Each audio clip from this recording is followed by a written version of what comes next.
important. Their drone capacity is way down. You see it. I mean, it's way down. Their attacks are very minor. They're finished. And yet, the fake news, just like with the election, the fake news is out there saying, wow, Iran is doing just so well. Trump is doing terribly. I watched it yesterday. One of the shows for 5 minutes. Haven't seen the show in a long while. This fake Joe Scarborough talking about how well Iran is doing. I'm saying, where do they come from? It's just the craziest thing. And behind the scenes, I will tell you, they won't even dispute it, although they probably would because it makes sense. They're very good. Iran is very good at publicity, but they're not good at fighting. So I took a look, and I must tell you, they can't believe the press they get. They can't even believe it. And they told me, they said, it's amazing how well we're doing in the papers. We're not doing so well. They're negotiating with us to make a deal. Well, Mr. It's hard for them because they are proud. They're very proud. We they've know been the bully. They've been the bully of the Middle East for 47 years. Yeah, they have. They've been ripping off our presidents and other countries for years. They played Obama for a fool. The JCPOA is one of the worst deals I've ever seen, other than NAFTA, the NAFTA trade deal, which was maybe the worst deal ever made. Mr. President. But the JCPOA was a road to a nuclear weapon. Mine is a road to no nuclear weapon. Right. They can't have a nuclear. It says you cannot have a nuclear weapon. We will not have. And I didn't like it. It wasn't strong enough because it said develop. You cannot develop. I said, no, I want buy also. So they fought me on that for a day, and then they agreed to it. You cannot develop or purchase a nuclear weapon. Yeah, so it's we got everything, but the press just covers it so crazily. They don't worry about it. No matter what I do, the press will say it was a great victory for Iran. These people are crazy. Mr. President. It's Trump's arrangement. Yeah, Mr. President, I agree with Brian. Don't worry about it. Our viewers are watching Fox, and so they see this coverage. They're not reading the New York Times, but we know that you destroyed their air defense systems, their radar, their Navy is at the bottom of the ocean. We know that America is winning this fight. But when they destroy or they shoot down one of our Apache helicopters and we strike Iranian targets and then they fire missiles at our bases in Bahrain and Kuwait and Jordan, we have to fight back. So when you say you don't think America has the appetite to do what we're seeing tonight, I think we do. I think we're ready to see this because, like you said, part of the problem is that they read the fake news. I mean, because Fox is great. All the anchors on Fox have been fantastic, from Sean to Jesse, Laura. I mean, they've all been great. Everybody, every single anchor has been great. You guys have been amazing. And Trey Yanks is a superstar. I mean, no accurately. And I don't know Trey Yanks, but I mean, he covers it so accurately. It's so beautiful to watch. And he's got a level of excitement. It's been amazing. But the accuracy is so good. I just saw him on your show a little while ago. And I said, this is exactly what's happening. I'm not saying I want the advantage or this. I just say that's what's happening. And that's the way it should be covered. And if it was covered that way, the public would say, wow, what a great situation this is. Because we are stopping a very evil nation which has killed thousands of our people. No legs, no arms, face obliterated. What they've done with, the roadside bomb, Soleimani, who I killed. But Soleimani was a top general. He was a brilliant general, an evil person. But he was a brilliant general. He was a violent general. And he was the father of the roadside bomb. And they sent him off by the thousands. And every time you see a soldier without his legs and arms and beyond, that's Soleimani. So 95% is Soleimani. So I took care of that. And now we have Iran in a very, I guess the ultimate position. They have no choice. The only negative we have is we have everybody writing about it incorrectly. We have fake news. But my feeling is like your strategy is like an anaconda. You're slowly you'll talk to them, but you're slowly squeezing them to death. Yeah. I'm talking to them. Hey, I'm sort of like, I'd like to get a deal now, less than 3 or 4 weeks ago, because once you do this, you could just go a step further. But I don't know that America has the appetite to do what I would really much prefer doing. You remember in Iraq, I said, don't go in, but they went in. They made a big mistake. It should have never. That war lasted 10 years. You killed tens of thousands of people. millions of people on both sides, millions of people. Nobody ever reported that. We've lost 13 soldiers in 2 wars. In Venezuela, we lost none to go to the country. And in Iraq, in Iran, we lost 13. In Vietnam, we lost hundreds of thousands, 19 years. Nobody says that. They say, you've been there for 3 months.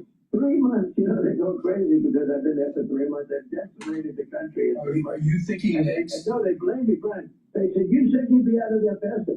Well, it's a much bigger situation now because we've done a better job than anybody anticipated you could do it. But we were in Vietnam 19 years, but we didn't do the job because we didn't have the right leadership, to be honest. That would have been, if it were me, I would have had that war done in 3 months, 4 months. But victory here would be total capitulation. And the one thing you brought up yesterday is it's going to be bridge and power plants next. Is that next? Yeah, but I'd rather not do it because once you do that, the people suffer. Like I heard you mentioning water. Water is really a devastating loss for them. I could do that in 1 minute. They knock out the What is your message to the Iranian people? But the problem is the people won't be able to drink water. I mean, you know, what is your message to the Iranian people? Mr. President, they now have the internet. Well, my message is to the Iranian people is they're afraid because they have no guns and the other side has guns. And they have a rally and they get shot. They hung the wrestler and his 2 friends. They hung them from the Queen, believe it or not. Violently, is a very top wrestler. And they hung them. They killed at least 40 to 50,000 people. And the people are afraid. You know, when you have a machine gun staring you in the face, or when you have 4 snipers on 4 different buildings shooting people in the head, it's hard to have a rally, okay? It's not a rally that one goes down, another, 2, 3, 4 people laying down alongside of you with a bullet in their brain, and they run. I can't blame them. Who's going to blame them for that? So can you get them weapons, Mr. President? Can you get them weapons? Provide aircraft? Well, we actually sent them weapons, and we were very disappointed by the Kurds, to be honest with you. The Kurds let us down. I disagreed with the decision. You know, I was saying, no, I don't believe they'll deliver. I think they got them for themselves. I think it's a disgrace. But I'll remember that, Kurd. I'll remember that. But they have some guns, but, you know, they don't have the weapons. Look, even if they had some, they're petrified. Because this is different. This isn't like... You know these guys as the world's best grill cleaning brush. Well, here we have got rescue gloves. The McElroy boys are cooking with Anthony and Scott. Because this is different. This isn't like in this country. If you shout it, so you have a vicious group of people rioting someplace. If the police shout at them, they end up ruining the policeman. You know, they ruin it. They take away his badge. They take away his life, his pension, his everything. They take away his car. Mr. It's President. slightly different. Over there, they shoot them, and the rallies dissipate very quickly. As frankly, I think it's pretty normal. Why won't they Very rarely can that happen because it's there are not many countries. China was one that was able to do it in Tiananmen Square with the tanks. That tank operator, boom, rolled right over them when they went in front of the tank. There are very few people that can do that to their own people. In other words, the tank operators didn't. With Erdogan in Turkey, they were unable. They tried to pull something on him. He's a friend of mine. He's a very strong leader. Mr. President, They were doing it. The tanks could not do it. They could not run over the people. We only have a minute left, but will there be more bombing tonight? Yeah, there will be more bombing tonight. It'll be bigger, more powerful. Don't forget, we've knocked out all of their anti-aircraft. They don't have any they have nothing. I mean, they may get lucky with a shoulder weapon or something, but for the most part, you know, they have no defense. What did the representative say in your phone They call? have finished. Excuse me. They have finished. But the papers, the media refuses to write it. They have finished. We can walk in there tomorrow. We could take soldiers. I don't want to have boots on the ground, but if I wanted to, we could put a small group of soldiers and take over the whole place. They have finished. And the media is crooked. They're just like our elections. The media is crooked. Mr. President, thanks so much for joining us today. President, everything on your book. It's amazing. Thank you, Mr. President. It's amazing that. Hello, my name is DrPaulCottrell. Thank you for joining. We are live streaming on Rumble, YouTube, and also on my website, the-studio-reykjavik.com. If you would like to help support the work, please donate on my website. You can donate through Stripe, PayPal, or Buy Me a Coffee. You can also be a paid member to my Patreon channel or Substack channel. I do all these videos for free, so please help support. Ask your social media to follow me and share the links. You can follow me on YouTube, Brighteon, Bitchute, and Rumble, TikTok, Substack, X, GETTR, many different ways. You can also listen to the audio podcast or watch the live streams on my website. With that, let's talk about some products that I offer before we continue on with the market. Please go to my store, the-studio-reykjavik.com, and get the C60. C60 is a very strong antioxidant. It's about 1,000 times stronger than vitamin C. Take a teaspoon a day, every day. You can get it in a 2 ounce, a 4 ounce, or an 8 ounce configuration. It is cheaper per ounce to get the higher ounce configuration. You can get it in avocado oil, extra virgin olive oil, and MCT coconut oil. Take a teaspoon a day, every day, preferably on an empty stomach for best absorption. And what C60 will do is soak up the free radicals, bring down inflammation. Your cells and tissues will perform better. Your mitochondria will be healthier. You'll have more ATP, and your organ systems will perform better. Now, this will lend itself to having a better immune system and also a better endocrine system. Your brain function will improve because you are reducing inflammation at the neuron level. You're also increasing the energy of the neuron because the mitochondria will be healthier. You'll have more ATP for the neuron and positive neuroplasticity, so you'll be thinking faster and better memory. C60 also helps the basal layer of the skin to improve new skin cells. So over time, you will look younger. In addition, C60 soaks up free radicals at the vascular level to reduce the concentration of oxidized LDL. When you do that, you have less plaque formation. When you have less plaque formation, you have better cardiovascular health, and you have better blood perfusion to your organ systems, including your brain. C60 is very powerful antioxidant. You should be taking this every day. I've been taking this for over 10 years every day, teaspoon a day. So please go to my store, get the MCT, coconut oil, avocado oil, or extra virgin olive oil. You can take separately or stack it with the C60 resveratrol. Resveratrol will help the basal layer of the skin, help with youthful gene expression for your cells, get rid of cells that are in senescence. Resveratrol also helps to soak up free radicals, boost up the health of the mitochondria. You'll have more energy. So please go to my store and get the resveratrol. And again, it stacks really well with C60. So please go to my store, use discount 5, you save $5. Go to my store, the-studio-reykjavik.com, get the C60 and the resveratrol. All right, let's go to CNN. U.S. bases face second round of retaliation Iranian attacks. This is CNN. Experience these irresistible, golden, crispy little yellow Kroger crisps. They are far more addictive than potato chips or spicy tortilla chips. Made from wild-caught Alaskan fish and crafted.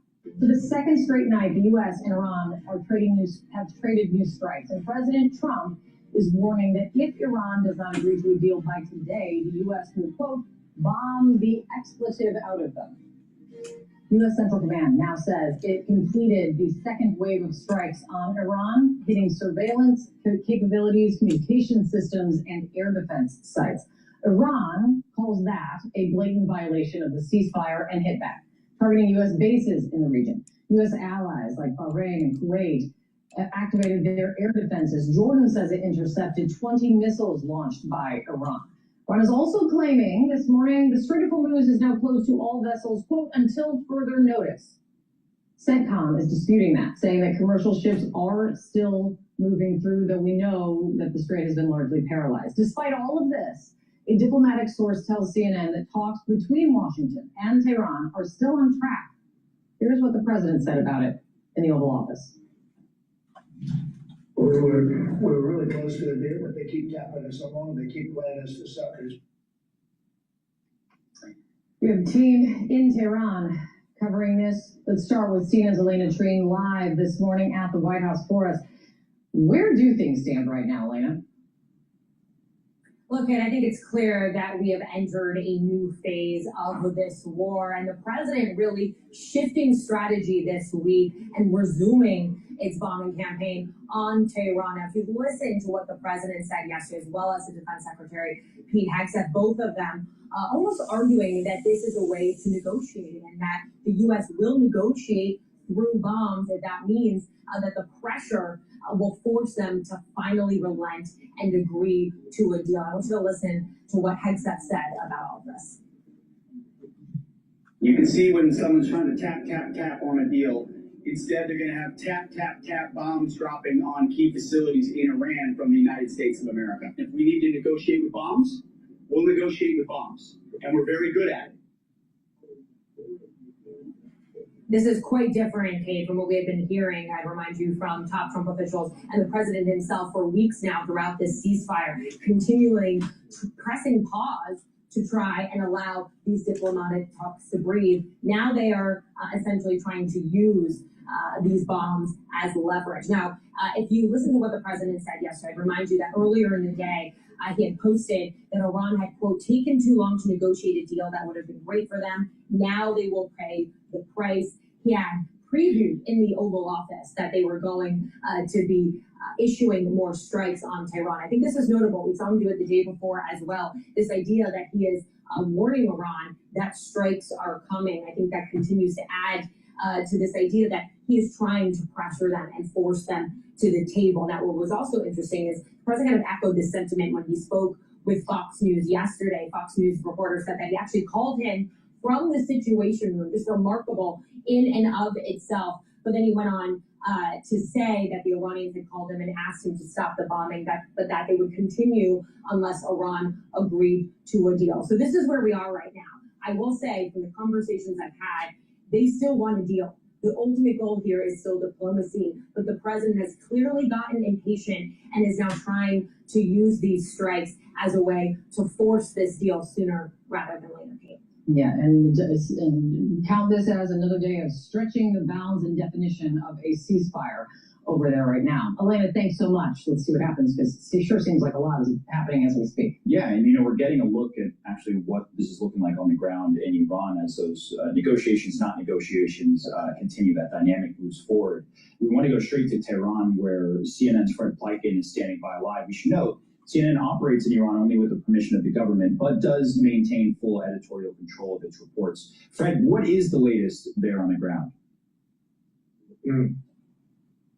Hi there, Omar. Well, first of all, the Iranians are completely denying that they called President Trump last night and demanded an end to these strikes. So several Iranian news agencies and official channels also saying that that simply is not true. And then as far as negotiating through bombing is concerned, that's also something where Iranian officials are saying that bombing is going to achieve exactly the opposite of what the president wants it to achieve. I actually spoke to a senior Iranian official just a couple of hours ago, and he told me that from the Iranian perspective, they believe that the Trump administration needs to respect the resilience of the Iranians, also needs to respect the military capability of the Iranians as well, specifically looking at the Strait of Hormuz. And I asked that official whether or not there was a chance that the two countries would go back to war. And he said it all depends on the Trump administration right now.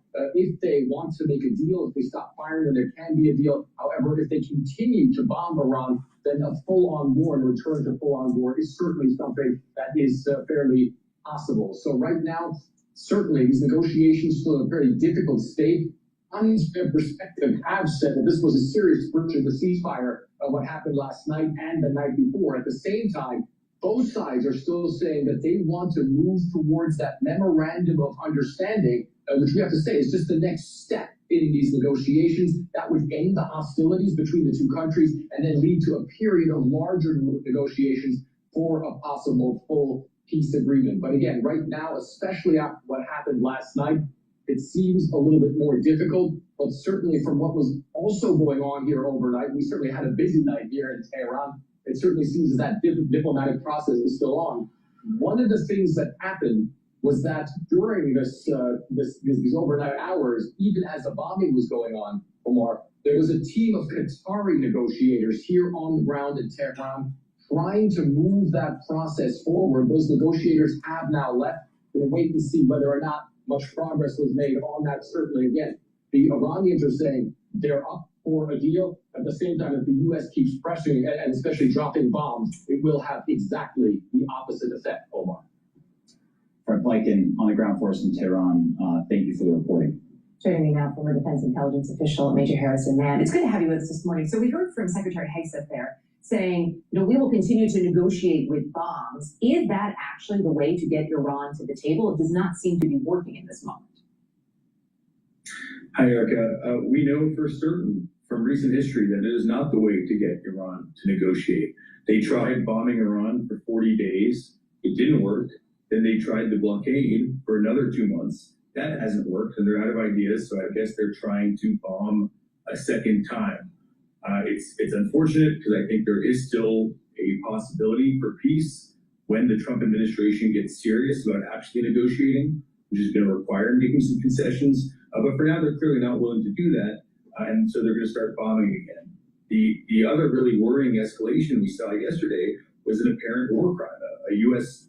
targeted precision strike on a water reservoir for drinking water in Iran, near Hormuz. And that's something Trump has threatened several times over the past 8 weeks, when he got frustrated with the ceasefire.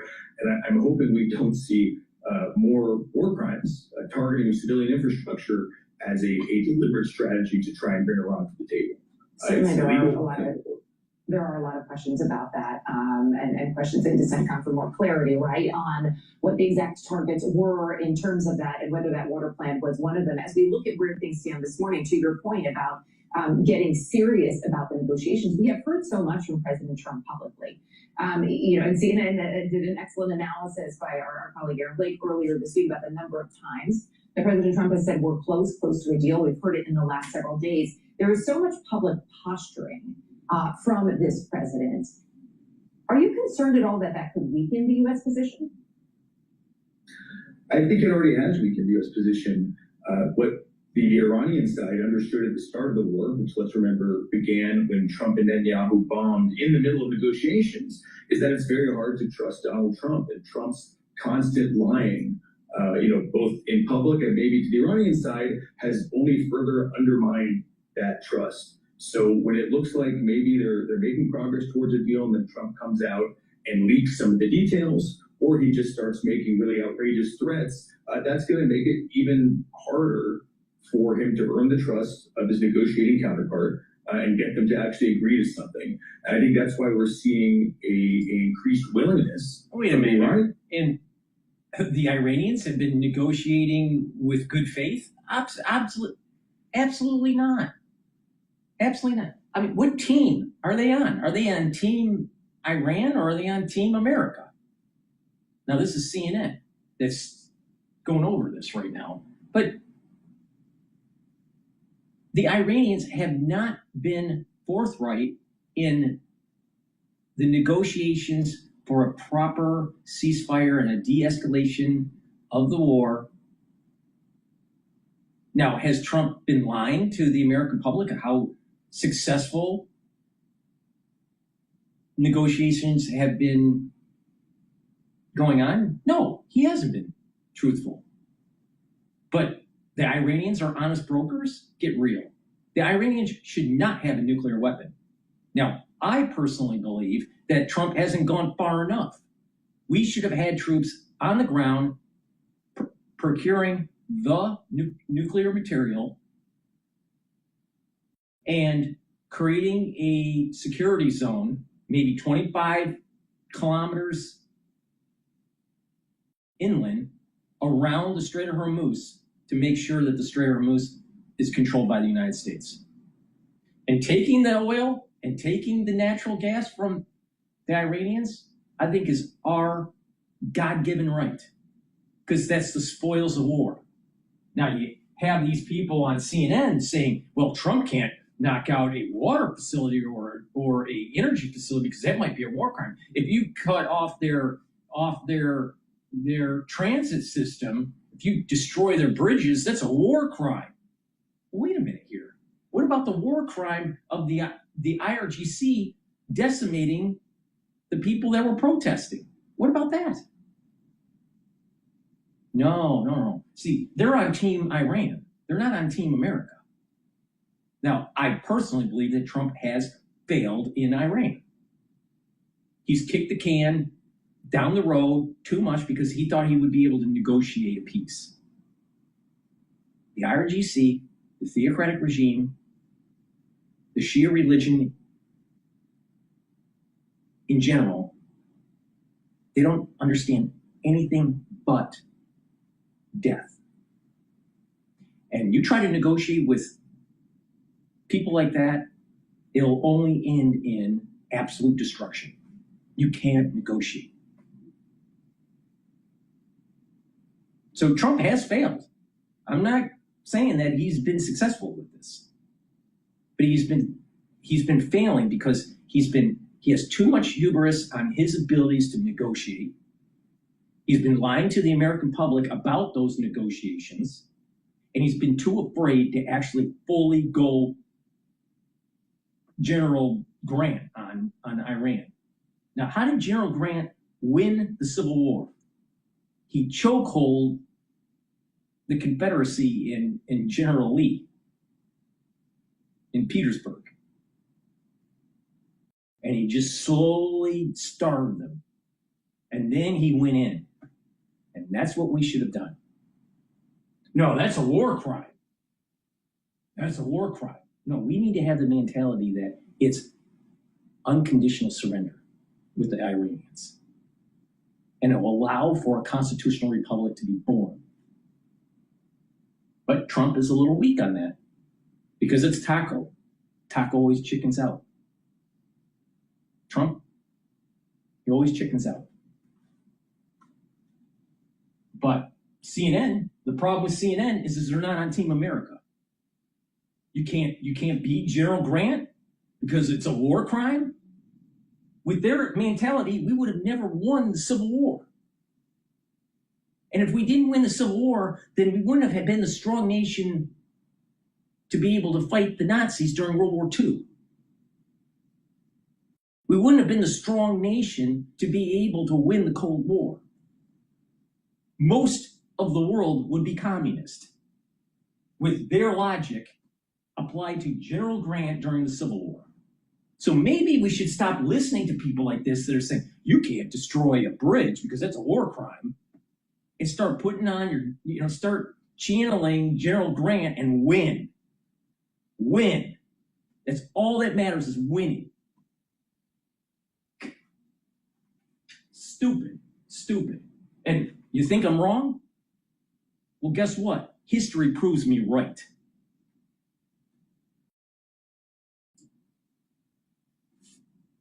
To go back to full-scale war, because they don't really think at this point that there's any other way to convince Trump to negotiate in good faith. When this war began, Trump's fault? Israel, when this war began, when it comes to Israel, 47 years. 47 years. 47 years that Iran has been playing this game, waiting and trying to build up their military apparatus. It is time to destroy them.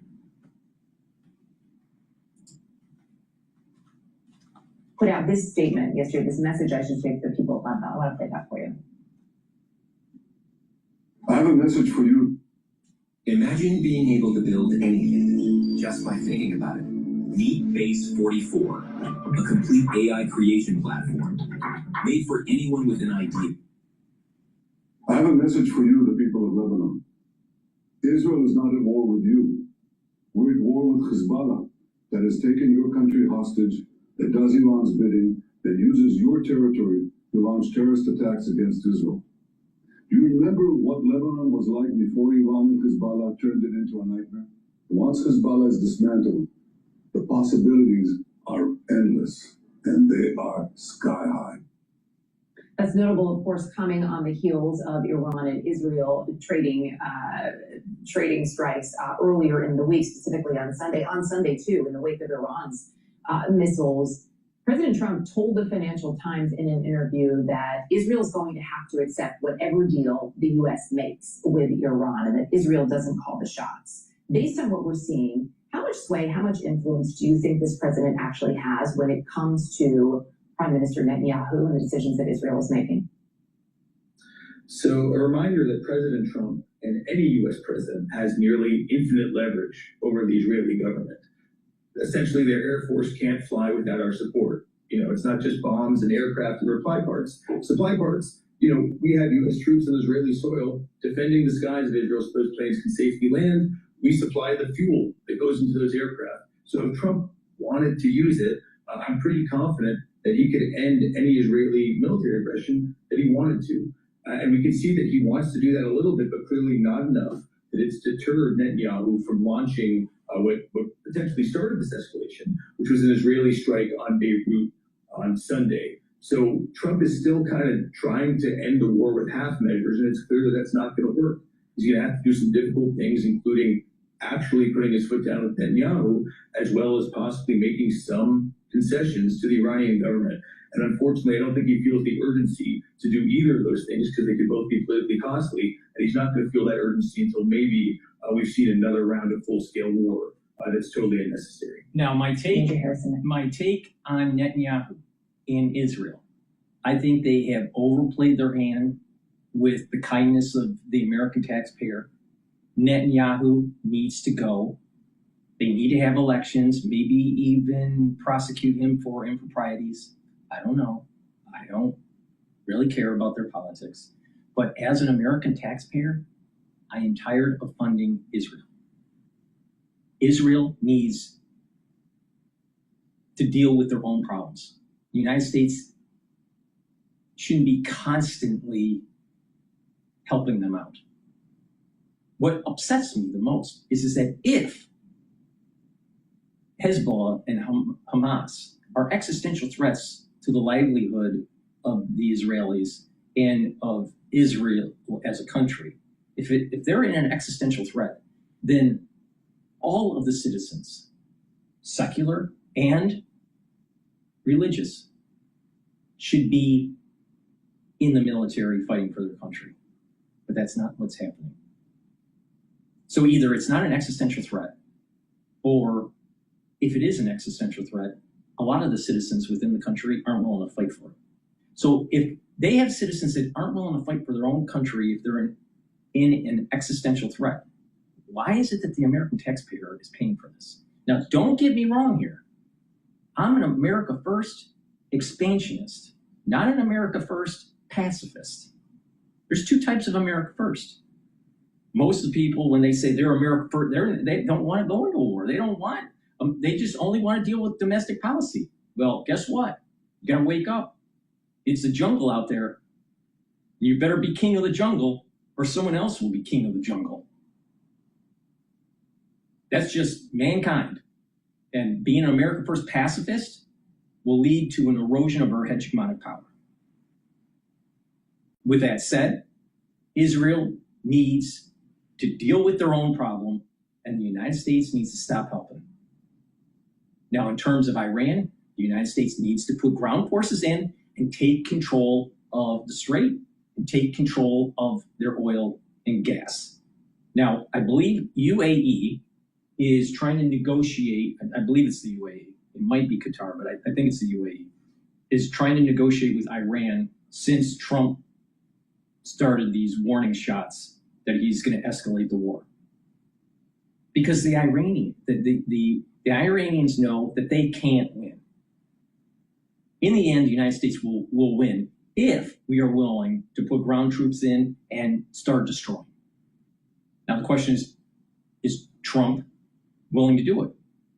I don't know. He chickens out all the time. Taco. But if he does what he's saying he wants to do, then it's going to change the whole dynamic in terms of the hegemonic power of the Middle East. Saudi Arabia is going to lose. UAE is going to lose.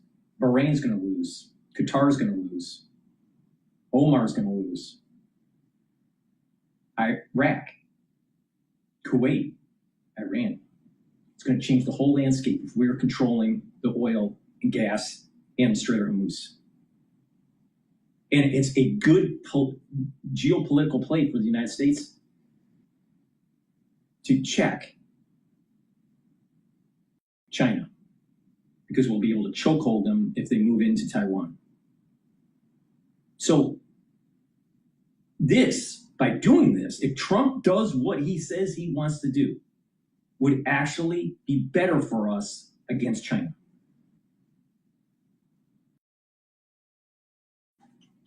But he won't, because he's a chicken. And we'll kick the can down the road, and we're going to have to deal with this problem some other day.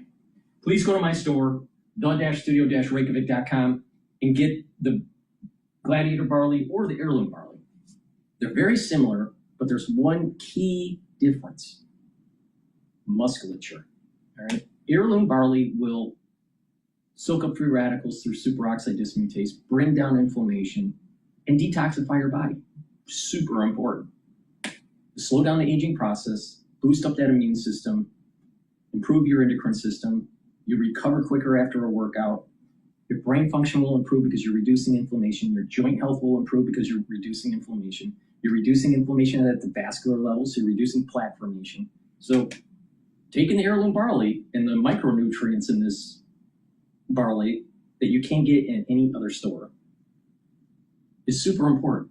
Now, Gladiator barley, you get all the benefits that you have in heirloom barley, but one added benefit: it helps to build muscle.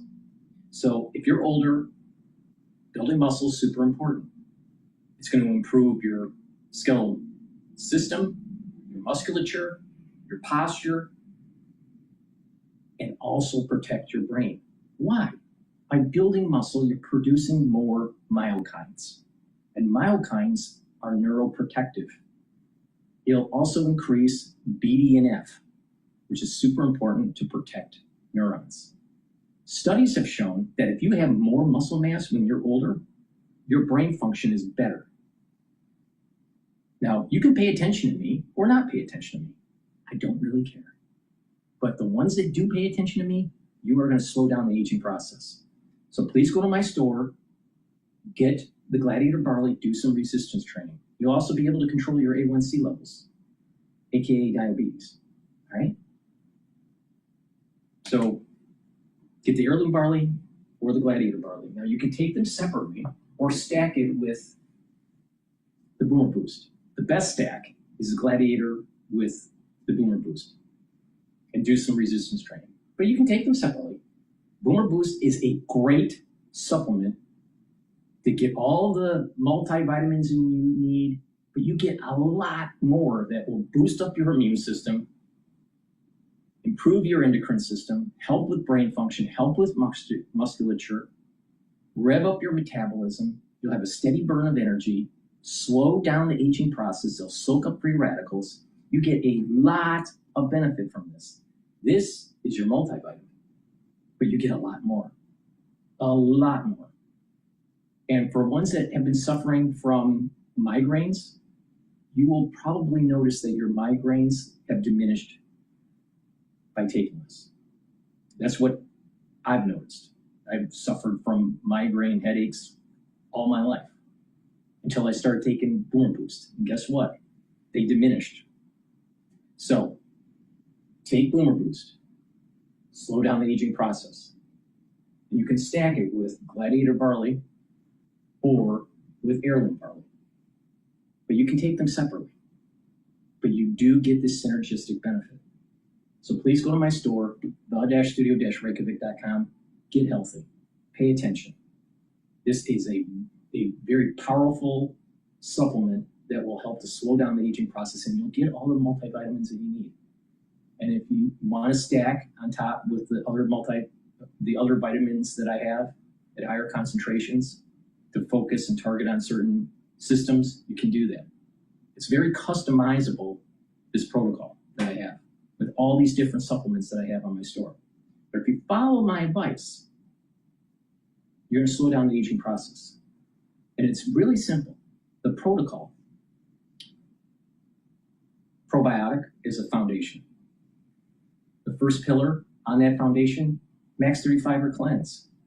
Improve the innate immune system. C60, soak up those free radicals. And boost up those energy levels. Turmeric, ashwagandha, and lignans, the third pillar. Boost up your immune system and your endocrine system and help with your cardiovascular health. And boomer boost. Steady burn of energy, revs up the metabolism, and you get all those other benefits that I just mentioned. You do that every day, you're going to radically slow down the aging process. And then you couple it with some holistic methods like proper exercise, be about 60% resistant, 40% cardio. Don't do too much cardio, it's bad for you. All right, you want to do more resistance training. In terms of anti-aging, more resistance training is better, but you don't want to do only 100% resistance training. You need to do a little bit of cardio. So 60-40 split is good. Make sure you do stretching and balancing exercise to activate that cerebellum. When you do that regularly, you're stressing the body in a way positively to slow down the aging process. You're creating a microenvironment that allows for healing and growth in that microenvironment. So please go to my store, the-studio-reykjavik.com, and take my advice. All right. We're going to listen to General Keane here about Iran crumbling. Before we do that, the markets are open. It's 10:47 a.m. New York time. The S&P 500 is at 7,298, so it has been going down from the all-time high. VIX is elevated at 21. If you've been paying attention to me, I said 3 weeks ago that either the end of May or the beginning of June, we're going to see a spike. Well, we're seeing the spike right now.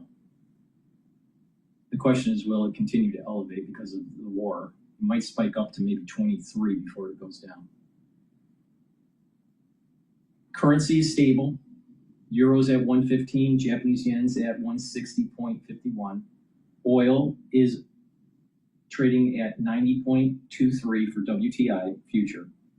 That's above that support level of 88. So the trading range right now, because of what's going on in the news, is probably going to be in between 88 to about 94.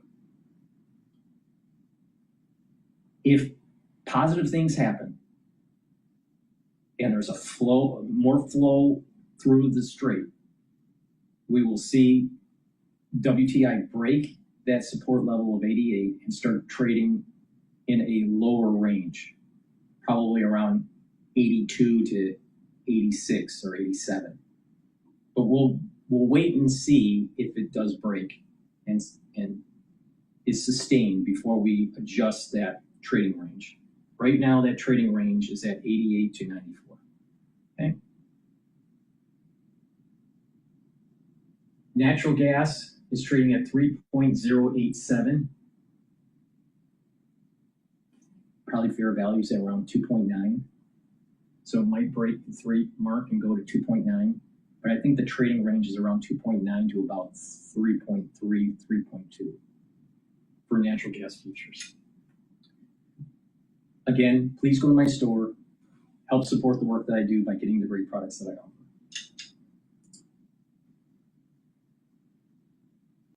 This brilliant little device keeps any room ice cold all summer and toasty warm all winter, with zero installation, zero ductwork, and zero contractor fees. It mounts on any... Won't they stall the implementation of that? And won't they cheat dealing with the implementation of that? And you're nodding yes. Yes, they will. Because we know it. We expect it. Yeah. So I still think the preferred option here is to recognize who we're really dealing with here. And we're never going to make the perfect deal with these guys because they're not going to implement it. Let's get on with the 10 to 14 days that we need to finish them. Now think about this. This is Fox Business. And the clip that we played previously was CNN. CNN positioned themselves that Trump is lying and he's the bad actor. and that he's not negotiating in good faith. Yet Fox is saying Iran is the bad actor, and they're not negotiating in good faith. So what is it? What is it? Now, I do believe that Trump has been lying to the American public about what's been going on with true negotiations. What's realistic? I think he has too much hubris, and Trump believes in his abilities that he just doesn't have. But you really think Iran is a honest broker? You think they're really negotiating in good faith? No, they're trying to run the clock out. So General Keene's probably more right than anyone that CNN is interviewing. The president is focusing on what would cause economic collapse of the regime. Cog Island. Yeah. He says, actually, he told Fox and Friends this morning, he said his preference has always been to take Cog Island, but he doesn't know if America has the stomach for it. What does that mean? Well, he has two choices. You can destroy that distribution point. Right now, for our audience to understand, the blockade is shutting Cog Island down. That's their major distribution point. So big blockade, no tankers can go in there and get anything because we stopped them from getting through the straits. So the president's choice is, does he destroy that infrastructure or does he take control of it? He would like to take control of it. And what he's thinking is the model that we have in Venezuela. We have taken control of Venezuelan oil. And how it's distributed and who gets it and who doesn't get it, the United States is making that decision in conjunction with the government. Here, I think the United States and the people would have no problem with it whatsoever, because it's only going to be temporary.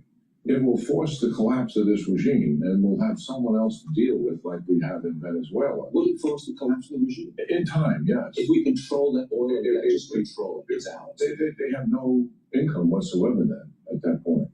And listen, I'm talking about full-out military operations that go after, take away all the rest of their offensive weapons capability. You can't get every one of them, get most of it all.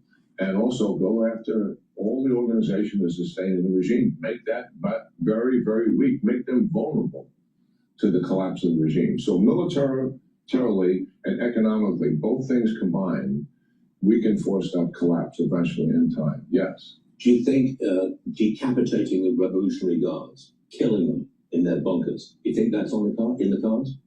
We will do everything we can to, if we go back to major combat operations, to take the leadership down, just as we remember, we began the war doing that in conjunction with the Israelis. We've been sitting here for 2 months doing what on our side? Gathering intelligence.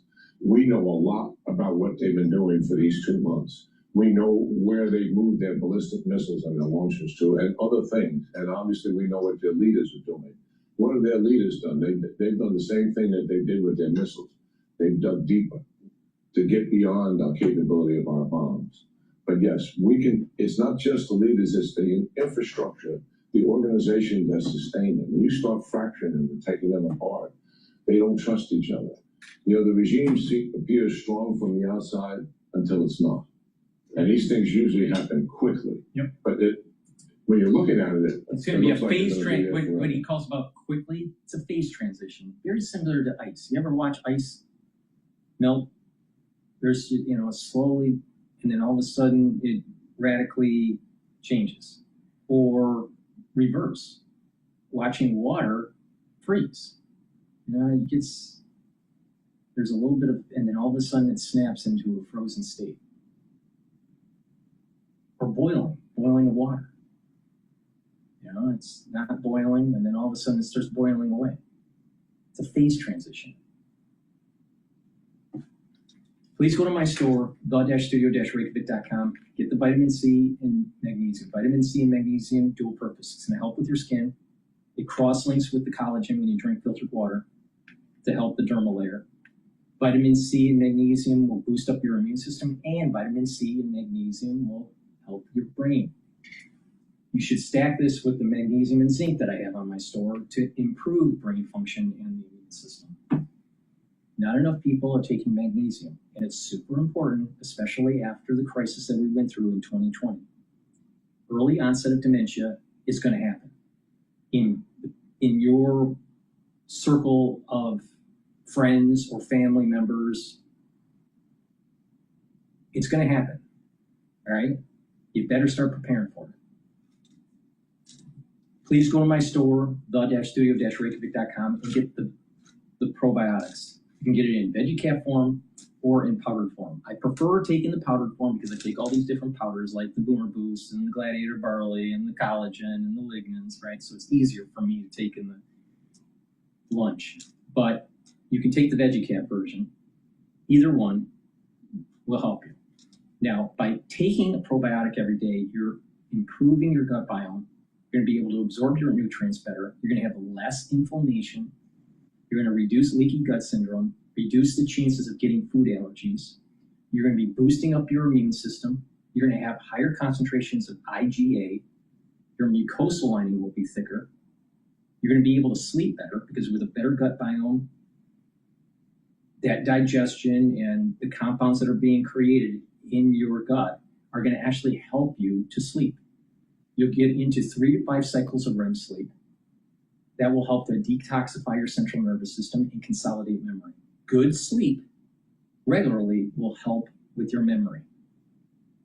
And good sleep will slow down the aging process. People that are chronically sleep deprived increase the chances of early onset of dementia. In addition, by having a good gut biome, you're going to have a better metabolism. So you're going to be able to control your weight better. You're going to be able to have a more steady flow of energy. So please go to my store, the-studio-reykjavik.com, get the veggie cap version or the powder version. And the added benefit of taking a good probiotic, it also helps with skin health. So please go to my store, use discount 5, you get $5 off. It's the-studio-reykjavik.com. All right, let's take a look at some of the other news that is happening. They're still playing around with the Epstein files. So let's listen in to CNN 30 minutes ago, because the Epstein files are so important.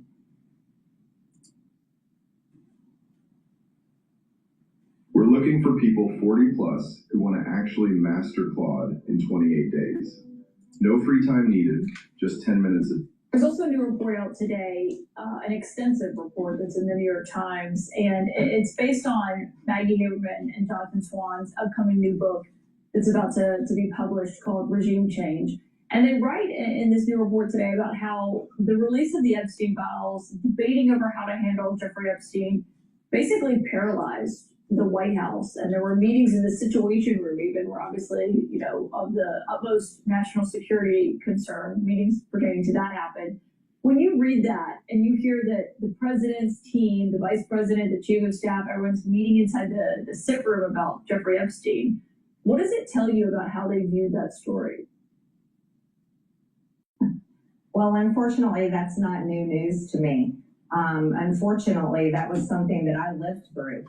I watched the Speaker of the House shut down the government and keep the House completely out of session for 8 weeks in the fall of 2025, simply because he was under orders of the president and his team not to do anything in the House of Representatives because they were doing everything they could do to stop that resolution from passing the House. The same resolution that I signed the discharge petition to force to a vote on the floor. I'm not surprised by this news, Caitlin, because I also had a very uncomfortable phone call with the president before the release of the Epstein files, where he told me that his friends would get hurt if the files were released, and I'll never forget that.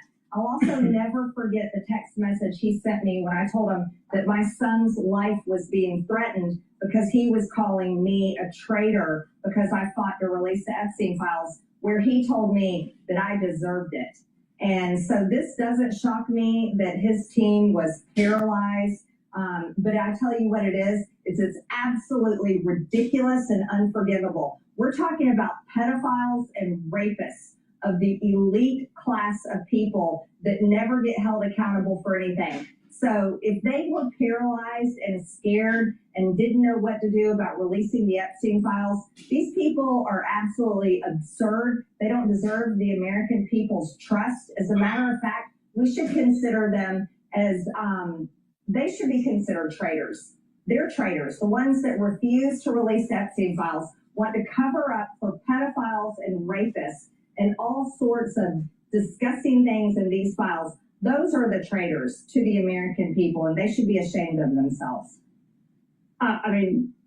This report basically says it was the president who didn't want anything released. Are you saying that applies to the president himself?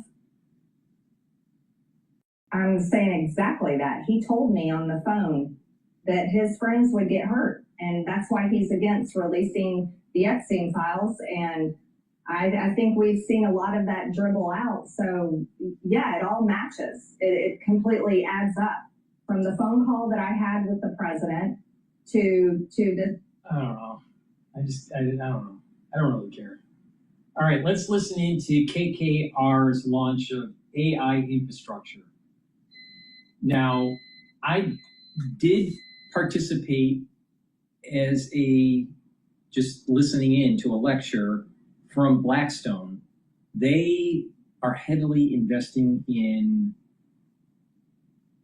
hyperscaler land, all right?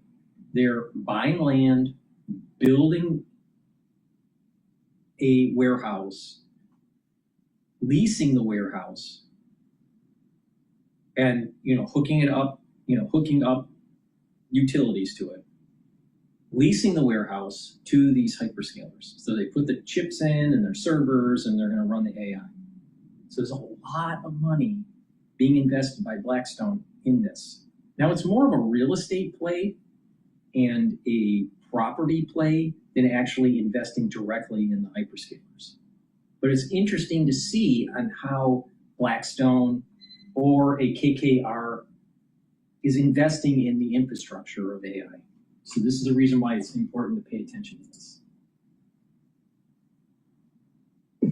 Repowering means to replace old and outdated tech with newer technology. Projects like these could help Germany realize its vision of a renewable energy future.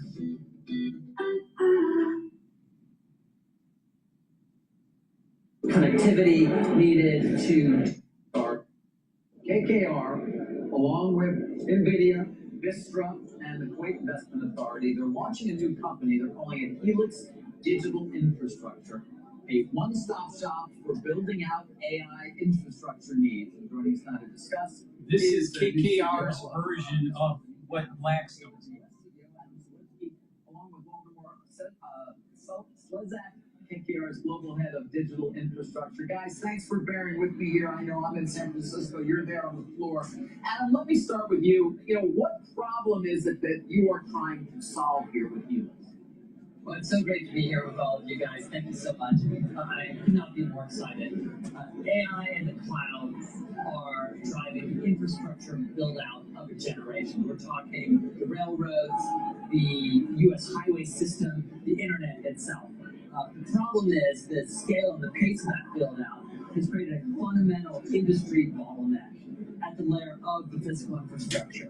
We're talking the data centers, the power, the connectivity needed to enable all of that innovation. So we formed Helix to smash that bottleneck and to enable all of the benefits of AI to come more quickly for governments, for enterprises, for startups, for citizens worldwide.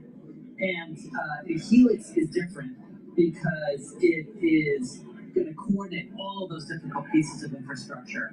It's going to be run by, as a company, by a group of seasoned operators, and it's backed by scaled and truly reliable capital, which is really important in this environment where there's a lot of announcements which don't always deliver. Now, the one thing I just want to go in, there's nobody like you, Adam. I don't mean to slight everybody else that's involved, but I do want to know why you're bringing in NVIDIA, why do you need Vistra, why do you need the Kuwait Investment Authority? Because that seems like a disparate group, a kind of a disparate coalition, so to speak. Well, these partnerships are really important, and I talk about coordinating and integrating all of this. And power, is part of the fundamental bottleneck today. And to have Bitchute as one of the leading power producers in the U.S., about 50 gigawatts of capacity, being able to partner with them tightly, both on existing power as well as new sources of power, is incredibly important. NVIDIA, and I've had the privilege of working with NVIDIA for many, many years, and that operational partnership of being able to coordinate technical roadmaps, of their being able to help us understand how to build more quickly, how to build more efficiently, our being able to help them with their roadmaps, I hope, as well. These are really going to be tight operational partnerships that I think are going to set us apart. Let me follow up with you as well, Voldemort, in terms of on the financial side of this. $10 billion initially, but I think is an evergreen fund, and I am curious about that. Potentially you're going to have quarterly raises in perpetuity rather than sort of one traditional fixed life vehicle. Why make that decision? Why is that important to the overall structure of the company? Well, thank you for asking the question. I mean, thanks for having us. I think it is really important to have the right depth and patience of capital. And so when we think about the scale of the opportunity at GETTR, certainly this is a multi-decade, multi-trillion dollar, I think global reshaping of the global economy as we see it. And so we really wanted to make the point that Adam alluded to, which is really bringing the operational capability that Adam and the team will bring, our strategic partners, and then marrying that with really long-dated patient capital at scale. I think that is a true differentiation. Being a permanent owner of assets, owner, acquirer, and operator of assets across the whole ecosystem is really important. And I think we all see the scale of the build-out. It's a multi-trillion-dollar opportunity, and you talked about some of the capex numbers. And I think it's going to require a whole village to really help build this out. Yeah, well, I mean, it's not as though KKR doesn't have a significant amount of money already invested in infrastructure or, in digital and power. I'm just curious as to why you thought it was best to sort of form a separate company rather than just deploy that capital for your existing structure. You are absolutely right. We have been one of the leading infrastructure investors for almost 20 years, really based on three sort of core principles: thematic, patient, and discipline. Our digital infrastructure franchise in power is we've invested over $70 billion of equity. We're one of the largest owners of data centers in the world. And we still see a tremendous opportunity. And we think that, evolution is important in this ecosystem. So, there's a saying that if you don't like evolution, you like obsolescence even less. And I think that's what we're trying to pursue here. And being able to partner with Adam, as Jim mentioned, an incredible, capable operator who helped scale AWS into one of the leading cloud operators is a different way of looking at this problem and attacking it from an operator perspective, marrying with capital. I actually love the way you're doing it because I felt that it does take a bit of a coalition. These are very hard to do, Homer. Do you envision yourself as kind of like a data center light model, like we see from Blackstone, where they've got terrific people, but they're not the guys who are getting their hands dirty, they're the guys who are actually running the operation? Would that be it? I think I can show you the calluses from actually getting our hands dirty. We have a lot of capability in this. We've been doing this before AI, and I think we'll do it. After the evolution of AI, AI will eventually be called just computing. And so I think we really want to get our hands dirty. I think we will be building, operating, designing this. You mentioned earlier, seeing how many of these data centers are being built on budget. I think we have the track record to show you that we can actually do this. I like that. David? Yeah, Adam, I mean, but it's not like Microsoft or Alphabet or Oracle. I don't know. Do they need help? I mean, it's not. I'm just curious. Can you take me through here how you're actually going to make money and who the clients ultimately are of this business? The clients are the hyperscalers, so exactly those types of companies you just mentioned. And I think there's a misnomer that they've got all these capabilities, they've been doing this for a long time, and so these projects just come together, and the power's there, and the connectivity's there, and the data center's there, and somebody brings them a neat project, or they just do it all in-house themselves, and they move on to the next one. I'm here to tell you that is not true, and I know that from the inside of building over $100 billion per year business, which relies fundamentally on this infrastructure. There's all the old jokes about two folks and a pickup truck in Texas, and they've got a great deal, but they golf with the governor's brother-in-law, so don't worry about the permits. And these are real stories. This actually happens. It is hard and it has become even harder with AI and the pace of the build-outs and the scale of the build-outs. And they absolutely have a lot of capabilities to do a lot of these things in-house, and they absolutely need reliable partners who can bring them in scaled projects that are going to deliver. Over 25% of data center projects which are announced now are not actually delivering, and that number seems to be increasing. There's no reliability in this. And that's why working with KKR, it has the platform behind this, and with the seasoned team of operators that I'm in the middle of hiring, we can actually deliver for hyperscalers. All right, what is the number one gating issue right now? You hear its power. Obviously, notable that Vistra is one of the partners here. Is that a fair assumption? I think there are a couple of things. I think power is absolutely at the center of the current bottleneck. And as you said, that's exactly why we're so delighted to be partnering with Vistra, who really is one of the leading and largest and most scaled operators. I think other bottlenecks will emerge over time, though. This is one of those fast motion movies unfolding in real time. And I think you may see it in different parts of the connectivity, the power, the data center, the building, the operating. And Helix is really going to have a model of, we will work backwards from our customers. We will understand what hyperscalers need, and we will go build or acquire or partner or enter any capabilities they need so that we're the very best partner and the very best counterparty that they have on planet Earth. All right. Well, there are going to be lots of ways to invest in AI infrastructure. You can invest directly into the hyperscalers like Oracle. You can invest in SpaceX with this grandiose idea of putting AI cloud in orbit by Elon Musk. You can invest in KKR or some sort of fund that's tied into AI infrastructure, or Blackstone. There's many ways to play it. But be careful. Be careful. All right? We may be building out too fast, too much. Just like what happened with the railroad industry. And what happened with the railroad build-out was the trusts. And they weren't backed by anything. And trusts blew up. It was kind of like, at that time, a financial engineering product. And it blew up.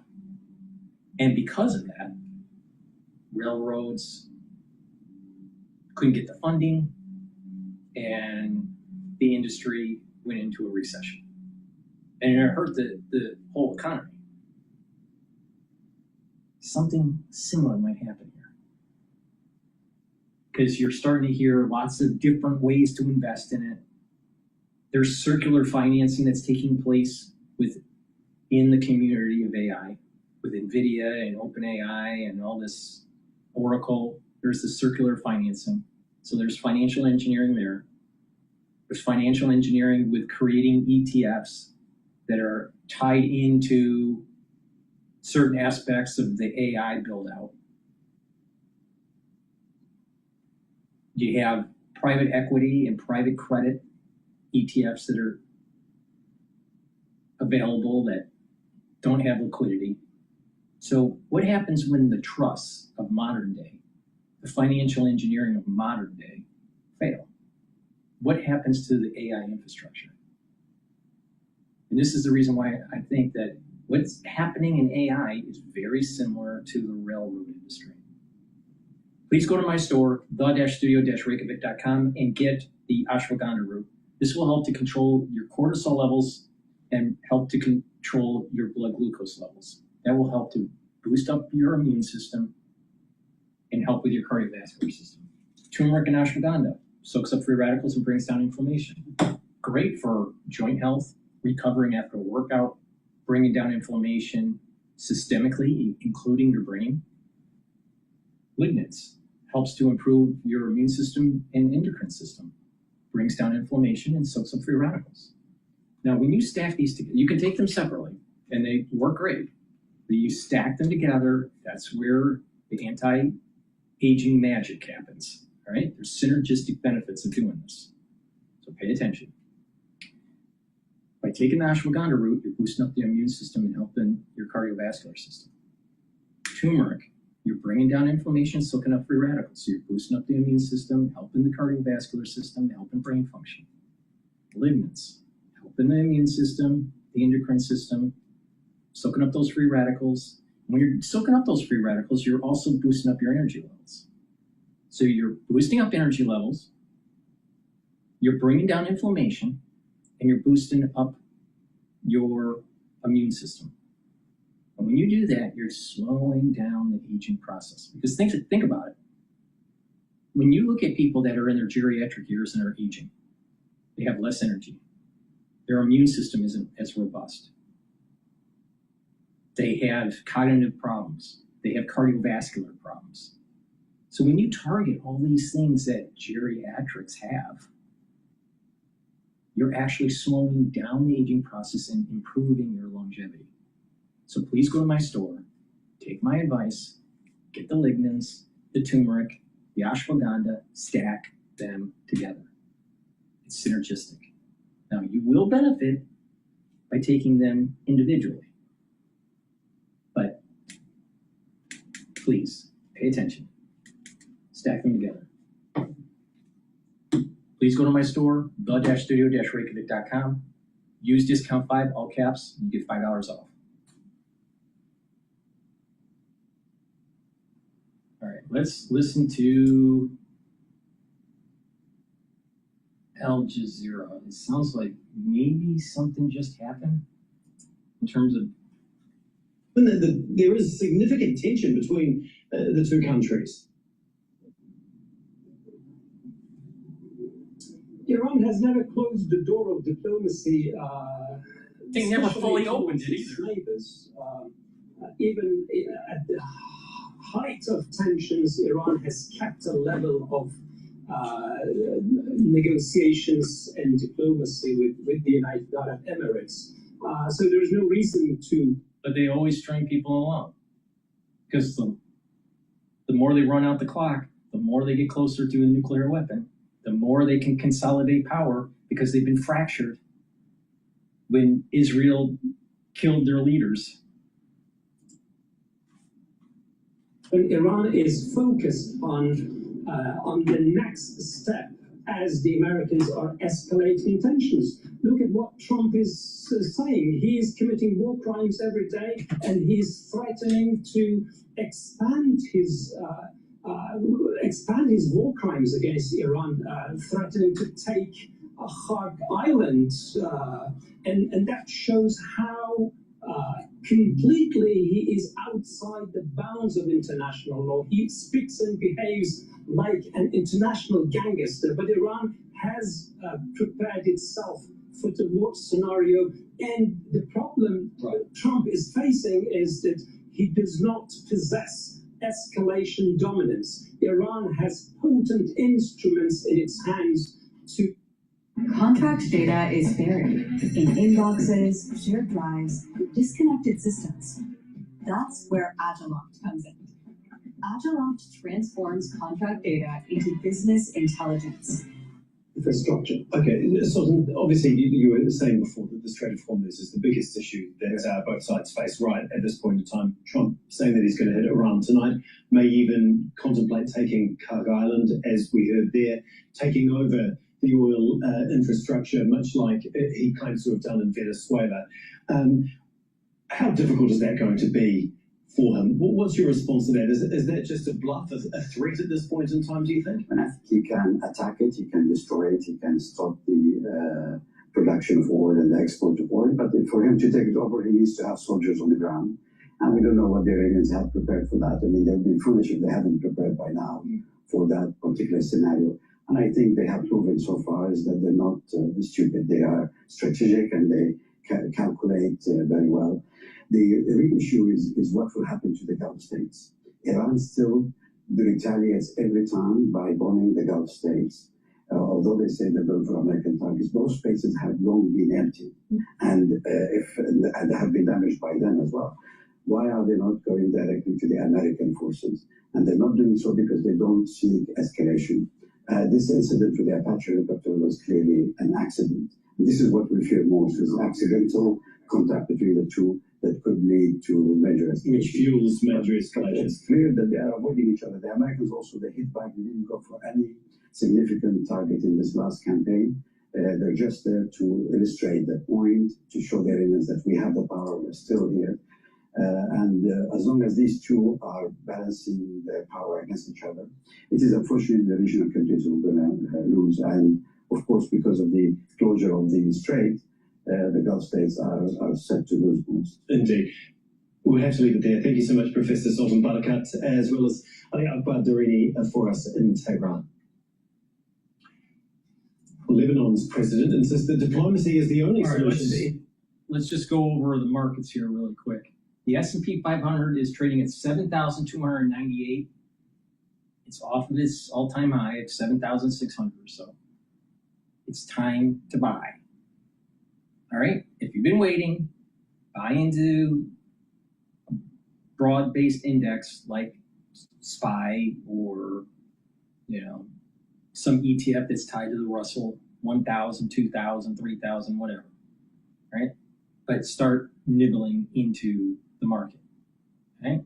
Why? Because I have a target of 7,800 for the S&P 500, maybe even 8,000 by year end. So this is a perfect opportunity to get that yield. So don't bet against America, all right? Never bet against America. This is something that JP Morgan has said back in the late 1800s, early 1900s. Never bet against the United States, ever. All right, so just take that as a axiom. Oil is trading at 90.32, so it's still above that support level of 88. So I believe it's going to trade in this 88 to about 94 range as we continue on with some of these military operations. If Iran is successful in knocking out infrastructure in some of the GCC countries, like Saudi Arabia or UAE, most likely will start trading above 94. The question is, will the security bubble be able to knock down any sort of offensive strike by Iran? We have to wait and see. So pay attention to that. Let's listen into MS Now. This is Morton Joe talking about Trump.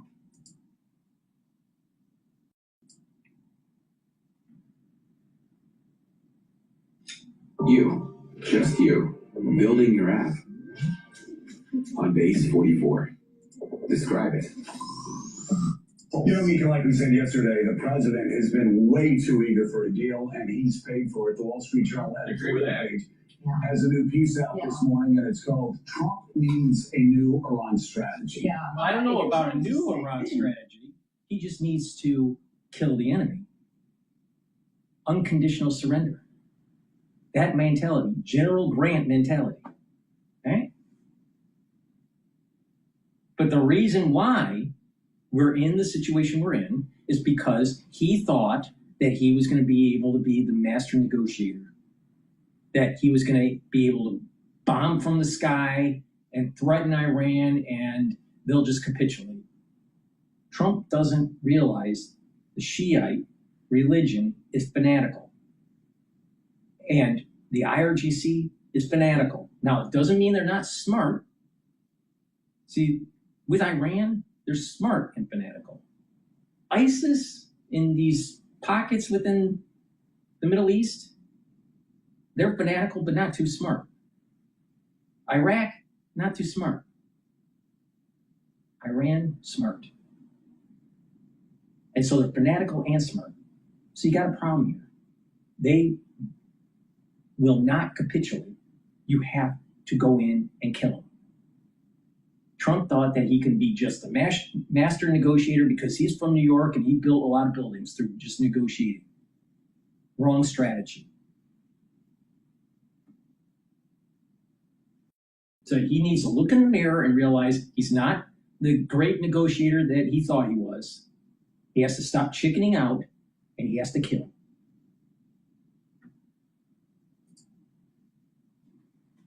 Iran's large strike on Kuwait's airport was not a big deal, Mr. Trump said. A mere tit for tat. He said the same for Iran's Sunday strike on Israel, urging it not to reply since the missiles didn't hurt anybody.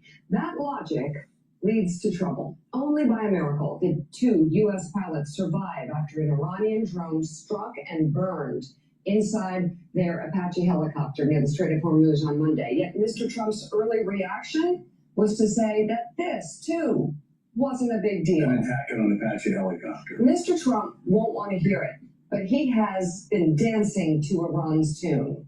He will have to break from it or go down as losing the war politically despite the early military gains. Mr. Trump still hopes for a diplomatic breakthrough, but even the press's favorite unnamed Pakistani officials are now downbeat. As long as Iran believes Mr. Trump is stuck with no alternative, it will squeeze him in the talks and in Hormuz. The president's choice now is to alter the facts on the ground or leave the conflict in a worse position than Mr. Bush did in Iraq. And they talked about in this op-ed about what George W. Bush did with at the in 07 with the surge and how it made a difference, and said he's going to have to figure out militarily how to open up the strait and keep the strait open. Also, he may want to go in and do a joint operation with the Israelis to seize their nuclear material. Very risky move, the Wall Street Journal editorial says. But sitting back and waiting for the Iranians to negotiate and on the Iranians' goodwill and loose always leads to trouble. You, of course, as everybody knows, you wrote the biography of Dr. Brzezinski that gets you inside the Carter White House during those tortuous days where Chris Matthews has said time and time again on this show, we would be told there was going to be a deal. We got excited. We did everything we thought that would line up the deal to get the hostages home, and then the Iranians would pull the rug out from under us. And he said they did it time and time again. This is what they do. They just play U.S. presidents. And if those U.S. presidents look like they need a deal, that's when things get really tough, because that's when the Iranians clamp down.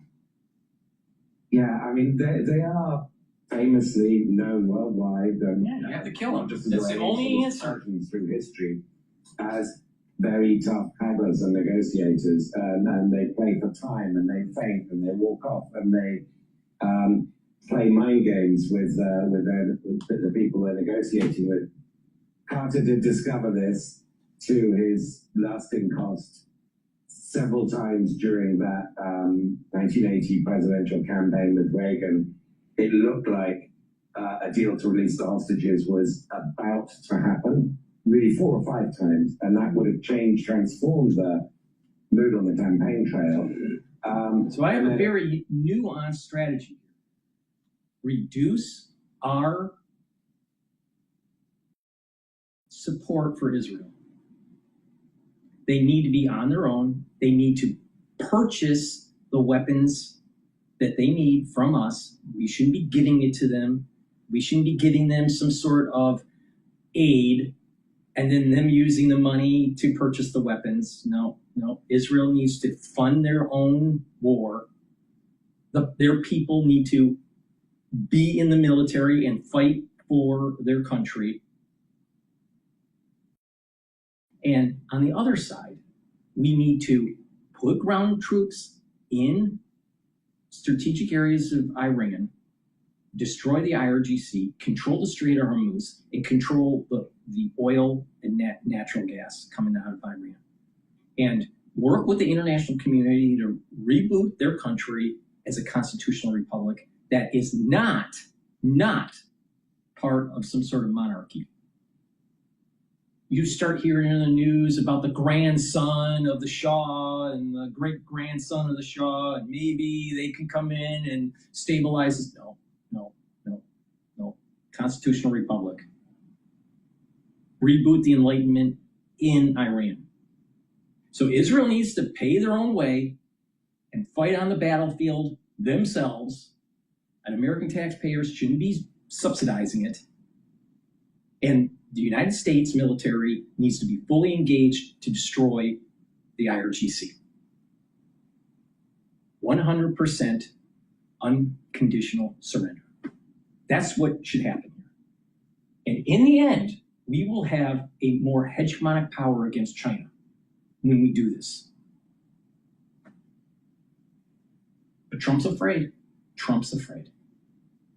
And you also have the Israelis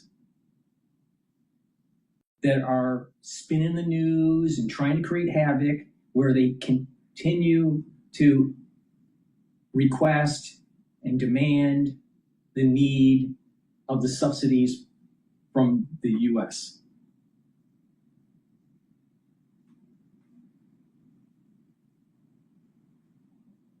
See, the news has a tendency to mix the issue.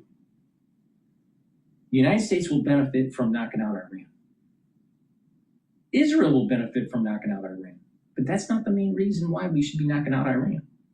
They cannot have a nuclear weapon, because it changes the whole ball game in the Middle East, our relationship with Russia, what's happening with China. It changes the whole ball game. So we can't allow that to happen, independent of Israel. So you have one side of mainstream media that's saying, well, you're either for Israel and going against Iran, or you're against Israel and just want to go away and leave the region. No, those are false choices. You can stop the subsidy with Israel and destroy Iran.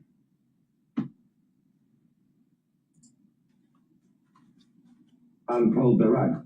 And it turns out, Iran really needed weapons because Saddam Hussein's Iraq had just invaded Iran. Iran really needed weapons, and so that was finally the leverage Carter had been seeking to get those hostages out.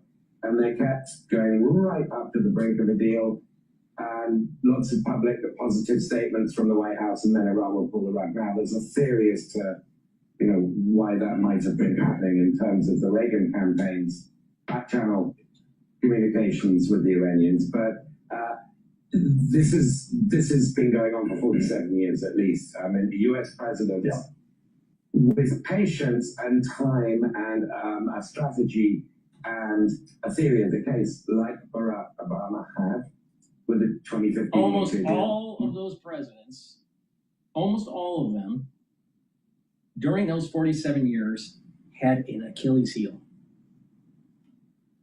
Dependent on oil from the Middle East. And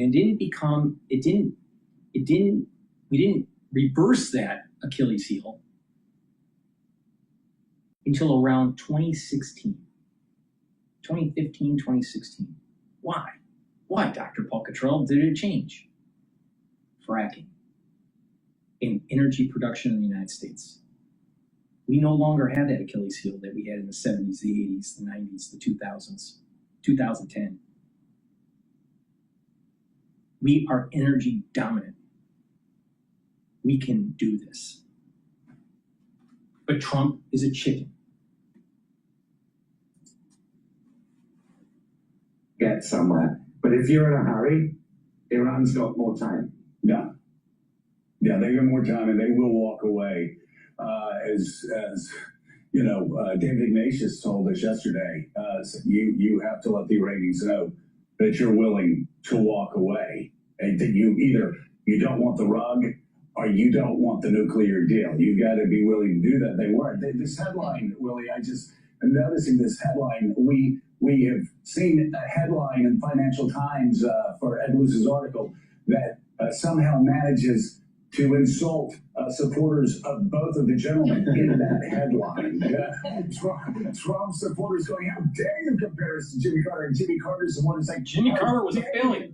Such a good man to Donald Trump, but there it is. The comment. Jimmy Carter as a president was a failure. He was very intelligent. He was a naval. He went to the Naval Academy, was a nuclear engineer, smart guy, but a failed president. Nice person, great humanitarian, but terrible president. Trump is afraid. He's afraid. Both of them are going to go down in history. If Trump doesn't solve this problem, both of them will be in the same category, failed president, when it comes to the Iran affair. Iran. Yes. It is if you depend on the goodwill of Iran's negotiators, and if they see a weakness, man, they know how to leverage that, and they will exploit it. And Jimmy Carter had an election in 1980 that he was trying to make everything just right for, and the Iranians wouldn't do it. And now you have Donald Trump. They know he has some midterms to worry about, so they are not worried about. But they didn't say that Mika, her father, Brzezinski, was part of the National Security Advisory Group for Jimmy Carter. Well, wait a minute here. Her father was the one that screwed up. Amazing how the circle of events happen. And he says he doesn't care about the midterms. He said that out loud too, but he is clearly desperate to get a deal and to walk away from this war. Remember, he said again a couple of weeks ago, he's kind of bored. He finds his negotiations boring. He doesn't quite care. He'd love to turn the page to something else. And Richard, at the beginning of this war, President Trump thought he could bomb Iran into submission. We're the United States of America. We can do whatever we need to do. We heard that kind of swagger from the defense secretary as well. And it has turned out that Iran, as always, for generations and centuries, is a much more complicated problem than that is. So if the president is in the Situation Room yesterday talking to his national security team about new strikes, I guess the question is, to what end? You bomb more targets, and then what happens? That's the emptiness of the Wall Street Journal editorial. That's the emptiness of the Secretary of War, as he now calls himself, saying that we're going to bomb our way to successful negotiations. There's nothing in history, recent or distant, that suggests that. Well, wait a minute here. There's been 47 years. 47 years where the United States has failed in containing Iran and their exporting of terror. Richard Haas, President Emirates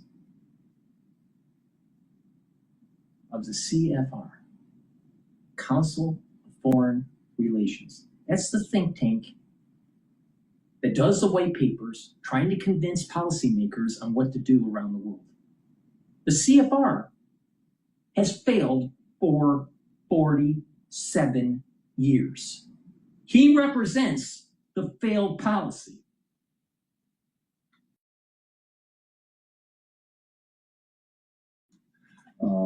Punches. So that's the triumph of hope over strategy, the triumph of hope over history and over experience.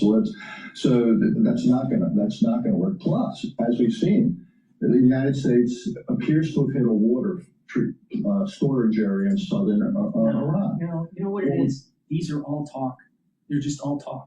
You got all those generals that go through West Point. Some of them even go to Harvard. All talk. Talk. Organization, build up organizations, buy weapons, procure weapons, have these very expensive weapon programs, maybe even get a golden parachute and work on the board of Raytheon. That's what we get here with people like Haas, CFR. Talk. Generals that can't win wars. Talk. There's a lesson to be learned here with the Civil War.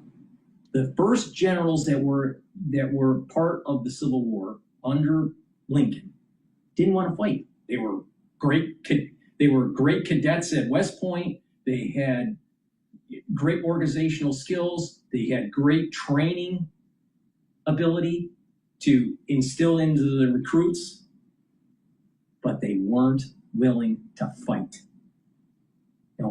That sounds really familiar with what's going on today. And so you have Pete Hegseth that's saying, well, wait a minute here. We got a lot of generals that are pushing DEI and aren't willing to fight, and they have a lot of participation medals that didn't win wars. And, well, wait a minute here. They're out of shape too. This sounds very similar. Not willing to fight. It's time to find that General Grant to do the unconditional surrender. Talk, talk, talk, talk, talk.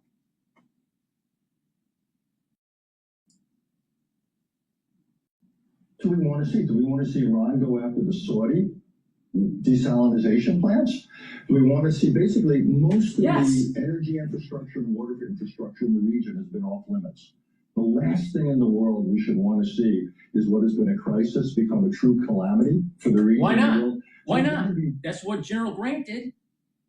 He choked and starved to death the Southerners to get them to capitulate. What's wrong with that? What is wrong with that? That's war. But then once everything settled down and they did their unconditional surrender at Appomattox, they were freed. They didn't have to do reparations. They were let go to be integrated in the society. Same thing can happen with Iran. Capitulate, unconditional surrender, and be part of the global economy. So the people of Iran could benefit from it. And there would be restructuring and rebuild and IMF and World Bank coming in to help out and all this stuff, stabilize the currency. We know how to do this. It's not a big deal. But here, the president of the CFR that's basically saying total war isn't allowed. But yet total war is what one World War II, one Civil War. Well, wait a minute here. Did we do total war in Korea? No. Korea never ended. It was armistice. Same thing technically for World War I, which led to World War II. What about Vietnam? No, we ran away from that one. What about Afghanistan? We ran away from that one too. What about Iraq? We kind of ran away from that one too.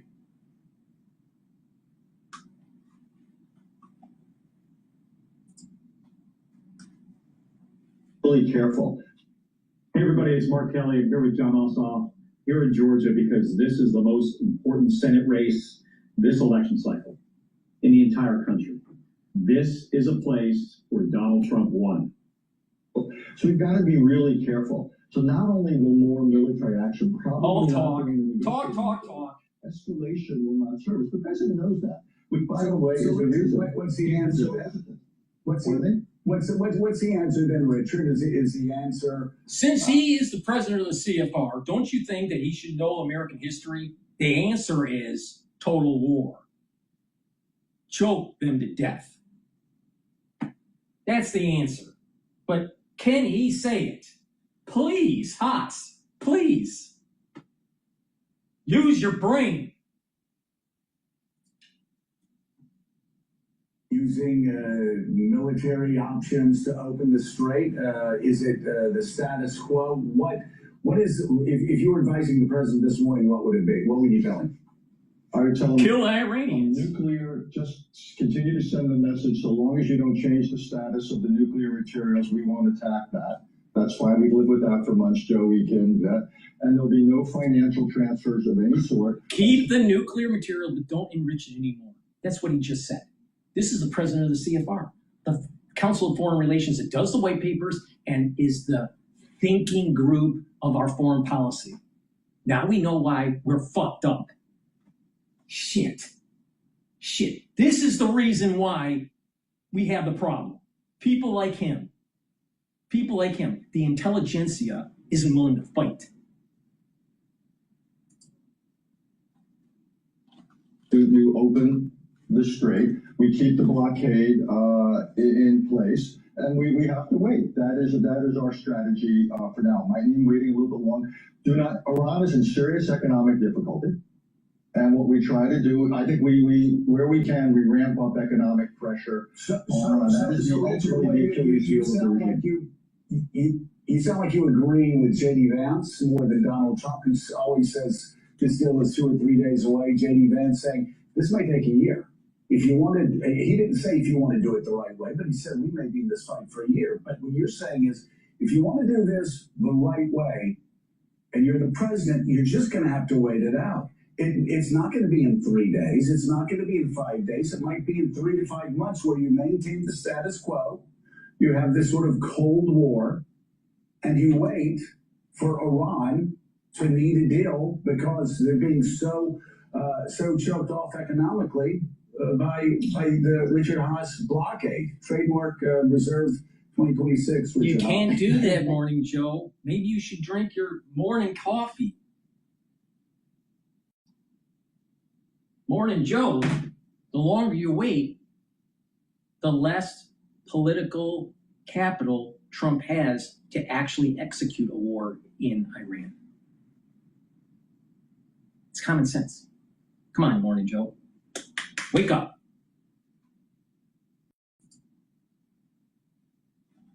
Thank you. Yeah, I don't think it'll be a year. I think it's sooner than that. It is, again, as I was saying, the Achilles heel of this regime. You don't do things like the administration did, which was a letter of Iran, sell oil on the open market for the ships that were out there. So you look for every opportunity you have to ramp up the economic pressure. But yeah, Joe, it might take another few weeks or a few months, but I believe we will get there, and that is a better way to get there. Everything the Wall Street Journal proposes, sending in troops to take out the enriched uranium, are you kidding? You know, the risk of new bombing, a convoying operation in the Strait is really messy. The amount of naval assets and air assets you have to use to get... Take the oil, natural gas, destroy the IRGC, use some of the funds to help pay for the war, and also help to build Iran through its reconstruction, stabilize its currency, help with rebooting their government as a constitutional republic, is the way to go.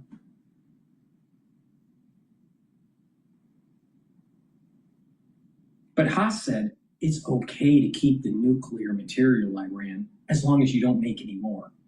As long as you don't do any further enrichment. What? Are you crazy? It's okay to have crazy Shiites running around as your leaders. Haas, wake up. It's a jungle out there. You better start acting like a lion.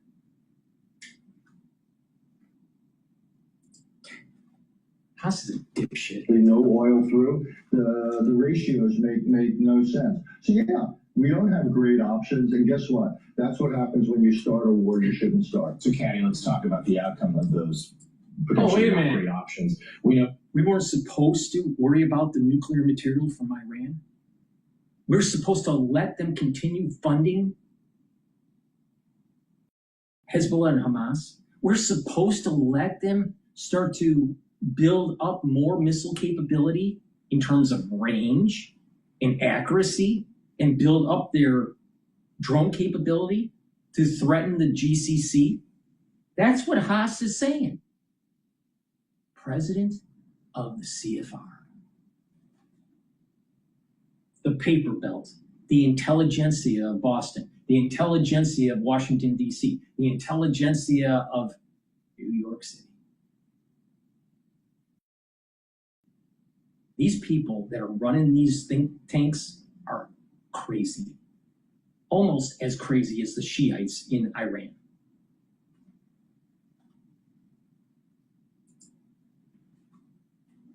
President Trump, he keeps threatening violence. Yes, we've seen a little bit of escalation the last couple of days, but he still doesn't want to resume full-fledged conflict. He's made that very clear, in part, as Richard just said, because the next steps would likely be, though he talked, striking infrastructure, striking power plants, striking water plants. And not only would that potentially create a humanitarian crisis in Iran, but more than that, immediately. Well, the southern states wouldn't capitulate until you created a humanitarian crisis. It's called total war. Hello? Why do we have in our mind that it is not acceptable to have total war? Where did this come from? I don't understand it. Do you want to win or not?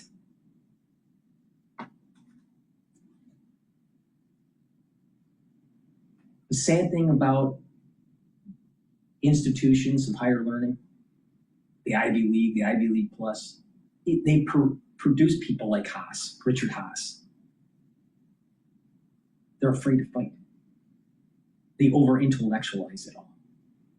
And we have points in history that if you do total war, you win.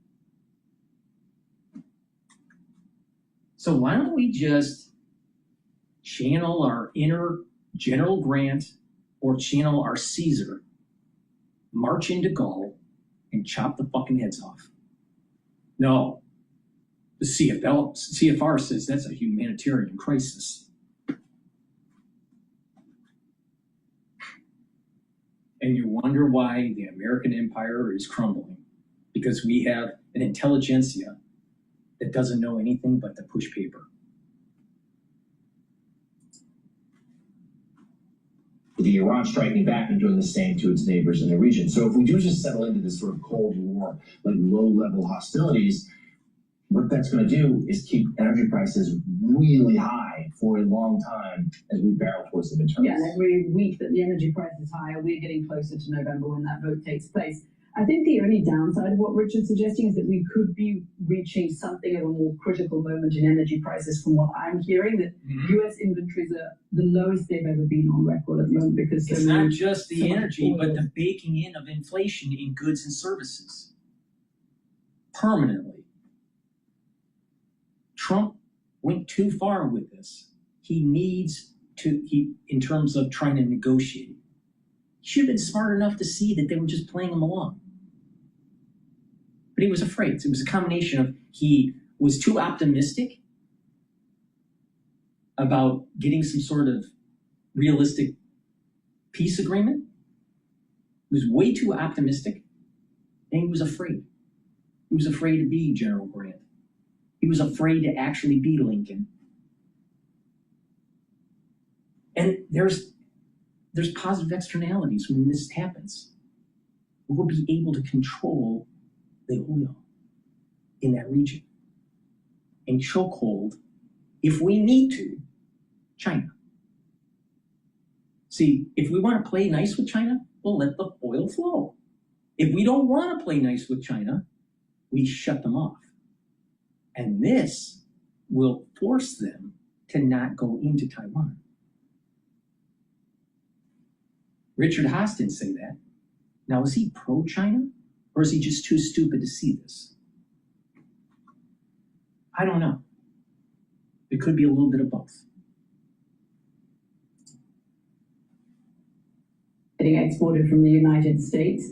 The Chinese have been holding off on imports of oil, which is partly why the prices have not got higher, but that could change too. Now, the Iranians are getting some out. They're getting some out by truck through Pakistan. They're getting some out by truck through Turkey. So, yes, they're in a financial squeeze, but they are managing to export about half of what they were exporting before. They're not totally up against the wall in terms of their finances. So, if this takes a while, the question is, there are two parallel tracks. How long do we wait and how much is it going to take before the oil prices really spike? And then I think you have a political situation here that is not tolerable. I think the president can manage the situation here at the moment. But if we see this summer an extra spike in gas prices at the pump, that's going to cause him even more problems and make him want to wrap this up quicker. Yep. Absolutely. All right, we're going to talk about SpaceX in its IPO. But before we do, please go to my store, the-studio-reykjavik.com. Get the omega-3. This will help to bring down systemic inflammation and also control your lipid profile. It helps to bring down LDL levels and increase your HDL levels. When you do that, you are reducing the probability of producing plaque formation in your vascular system. By taking omega-3, you are going to improve your cardiovascular health. Super important to take. Heart disease is rampant in the United States. A lot of people don't realize. You actually start cardiovascular disease when you're 16 or 15 years old. It's asymptomatic in most cases, but it's there. So pay attention. Good Night Formula. Good Night Formula has tryptophan, melatonin, GABA, and passion flower. And that will allow you to get into 3 cycles to 5 cycles of REM sleep and deep sleep per night to allow you to detoxify your central nervous system, consolidate memory, and to be well rested. When you have good sleep regularly, you slow down the aging process and improve brain function. People that are chronically sleep deprived increase the chances of early onset of dementia. If you're 40 years of age or older, take vitamin B complex. Vitamin B complex helps to boost up your energy levels, rev up your cellular metabolism, and protect neurons. The first 4 B vitamins help with the electron transport chain within your mitochondria to boost up your ATP. And when you have more ATP, the cells perform better. When your cellular metabolism is better, guess what? Your tissues perform better. And when you have vitamin B12, you're protecting your neurons. It's super important to take every day. Get the vitamin B complex. And vitamin D3, dual purpose. It helps with gene expression. It's a gene expression cofactor. If you're sick, you want to take vitamin D3 to get rid of cells that need to go into apoptosis because they're infected. This is the reason why you should be taking it during the cold season. And vitamin D3 helps to absorb calcium. Do some resistance training. Build denser bone. That's super important. There's too many people that have osteoporosis or osteopenia in the United States. And if you have brittle bones and you fall, guess what? 2-3 weeks later, you're dead. So guess what? Get the vitamin D3, do some resistance training. And vitamin D3 also helps with cardiovascular health. So please go to my store, get the vitamin D3, the vitamin B complex, the good night formula, take it every night. You don't want to be stupid. And omega-3 to boost up your cardiovascular health. Now, if you're improving your cardiovascular health, improving your brain function, boosting up your energy levels, helping with your bone density, don't you think that you're actually going to age better? Please go to my store, the-studio-reykjavik.com. Find your next possibility on cars.com. Where to next? Websites your competitors don't want you to know, part 2. All you do is go to this website, and it lets you find out exactly how much your competitors are making. The hype around this IPO is extraordinary. It's done everything slightly differently. Like, we know the price that they're aiming for, even though there's so-called technical pricing tomorrow. It's going to be $135, we understand. Of course, it's going to be raising up to $1.8 trillion of market valuation and $75 billion of new equity. But this is going to be 30% allocated to the retail community. They're still going to be able to get allocation. Can get a piece of this tomorrow. Right? What's interesting is, of course, depending on who you get allocation through, is how quickly you're allowed to flip it. Now, a lot of these retail offerings, if you go and buy it through Fidelity, they're going to punish you if you try and sell it on the day. So you're going to be like contained for 15 days. But there's a lot of volatility. Be very careful with SpaceX. I believe in the company, long-term vision. They may even bankrupt AT&T and Verizon if they play it right. But SpaceX is definitely going to be a very important company. But be careful. There's going to be a lot of people buying in at the retail, at the institutional investor level, and at the fund level, where they have to track a particular fund like NASDAQ or whatever.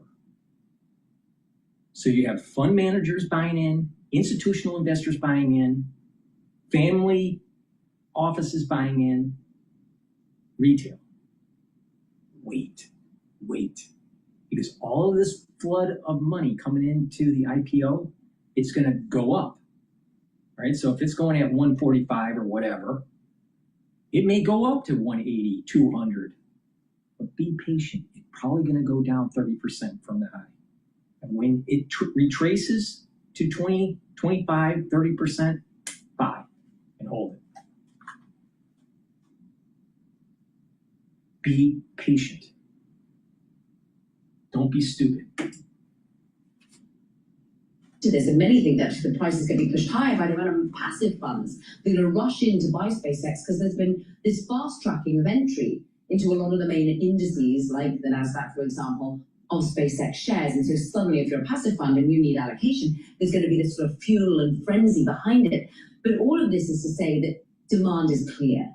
$250 billion worth is what's been reported by Reuters, and we understand from our sources that that is similar in terms of level of demand. Some big fund managers are coming in asking for up to $10 billion worth. of SpaceX shares because, of course, they've got so many funds. See, this is the point I'm making. The flow of funds is going to be great, but then all of a sudden it's going to die off. And then when they do their quarterly earnings and they show that, you know, that they have a long-term, you know, vision for profitability, and what's going to happen is there's going to be a 20-30% retracement. But buy. Then that's the time to buy and hold it.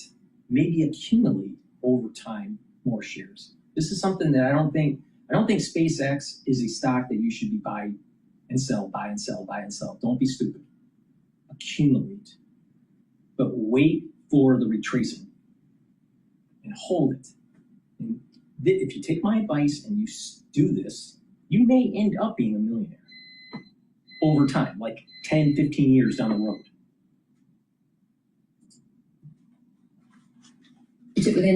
And then you're looking at which particular areas, in geographically, the Middle Eastern investors who have been very long the AI trade, very much planning into XAI, OpenAI, Anthropic.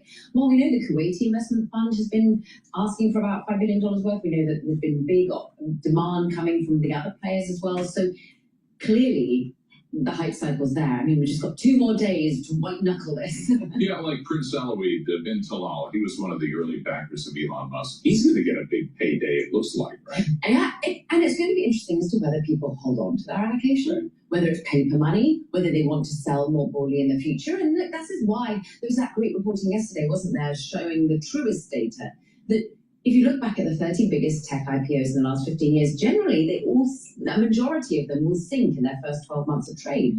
That's because lockups expire. CEOs and people want to be able to make some profit. Liquidity wanted from some of the people that work at these companies. So there is some sort of pressure, but more broadly, this looks as though a lot of people are going to be not only holding it in their private funds, but maybe wanting to even buy it in their public funds too. Maybe they want even more skin in the game. All right, I'm going to put on my analyst hat here. Valuation. Bloomberg Television had a great graphic they ran yesterday, just looking at IPOs, big tech IPOs, multiples of revenue, and 15 here, 20 times there, crazy stuff we never talked about back in the day.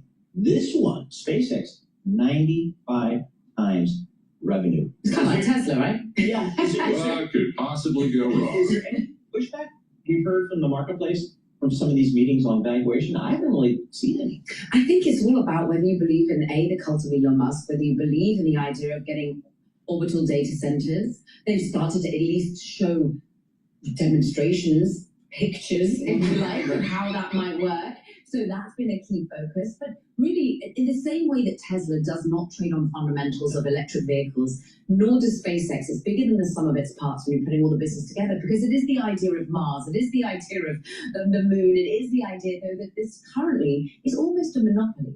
Look, who else has been making these reusable rockets, the cadence and the reliability that we've seen with the Falcon 9, now with Starship managing to demonstrate such feats of science? I think for many it's just like, well, I've been burnt if I bet against it in the past. But there has been some pushback, particularly New York and California pension funds. And the concern there by the controllers seems to be Elon has too much control. Governance. And in fact, funnily enough, shock horror who's weighed into this as well, is Elizabeth Warren is sending a last-minute ditch attempt to the SEC, Paul Atkins, saying, look, you've got to stop this IPO process because I'm worried about governance and I'm worried about safety of retail investors. As you are seeing the fast tracking of shares going into some of these big indices. Look, whether you like it or not, you're probably going to have exposure to SpaceX because it's going to be in your 401k. It's going to be in some of these, as you say, the funds that are managed by New York City, by New York State, they're pension funds, right?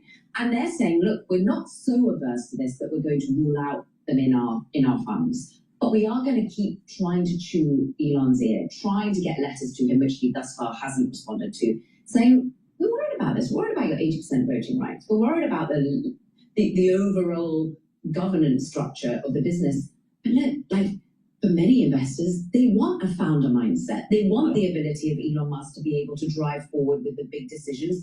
And for many long-term bettors on him in the private markets, they kind of love that. In fact, that's why they think eventually SpaceX and Tesla should merge.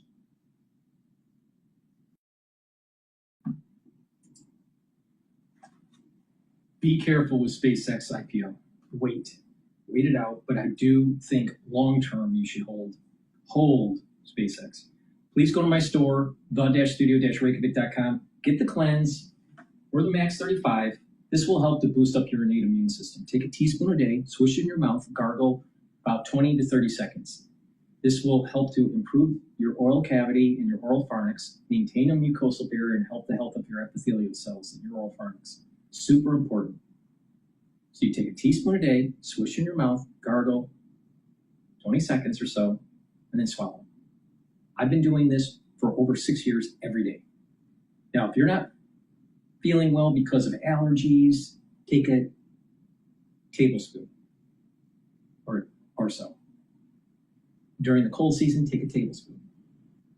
And once everything's all clear, go back to your maintenance dose every day of a teaspoon. Now, this protocol works and it helps to boost up that innate immune system, helps protect that oral pharynx, which is super important. So please go to my store, get the Max 35 and the cleanse. Now, think about this. If you constantly have allergies or you're constantly getting sick, it takes time for your body to heal.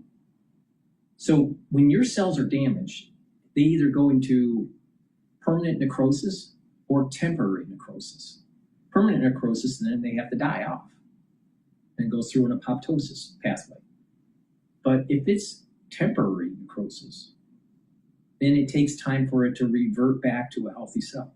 So if you're chronically sick or chronically have allergies, your body is constantly trying to remodel and heal itself. So you age faster. You look at people that have chronic allergies or always getting sick from the common cold, they age faster. You boost up your immune system, your allergies will start to diminish and you're sick less often. And therefore your body can slowly heal other areas and concentrate to help you slow down the aging process. You look at people that are older and they get sick all the time, guess what? They age faster. Now, take my advice, get the Max 35 or the cleanse. Max 35 is 35 parts per million. Cleanse is 30 parts per million. Follow the protocol. Now, I also have structural nano silver drops and lozenges. I have it in cherry flavor for the drops, and the lozenges are in orange splash, fortified with vitamin C, and manuka honey. Take them right away once you have a throat irritation. You can take them prophylactically if you're cleaning the house and to neutralize because you're around dust particles or outside. Use the drops or the lozenges to be able to create the secretions to protect your oral pharynx and block those antigens that you're breathing in. Another little tip to prevent allergies during the season, lightly coat your nostrils with the structural nano silver gel. But if you pay attention to me, you won't get sick as often and your allergy will go down. Please go to my store, the-studio-reykjavik.com.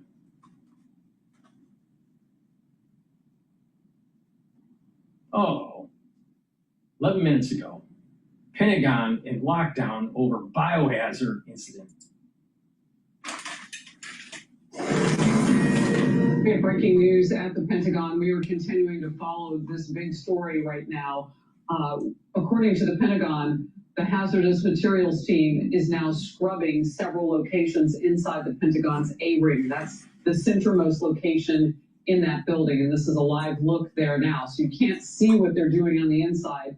And again, I'm still working to find out when exactly this started. We know that there was an ex-post that said that units were, including their hazmat team, were currently operating at the Pentagon along with their Pentagon Force Protection Agency. That doesn't tell us exactly what they have found, but we do know, according to a source, that this is after systems detected a problem with the air quality in the building.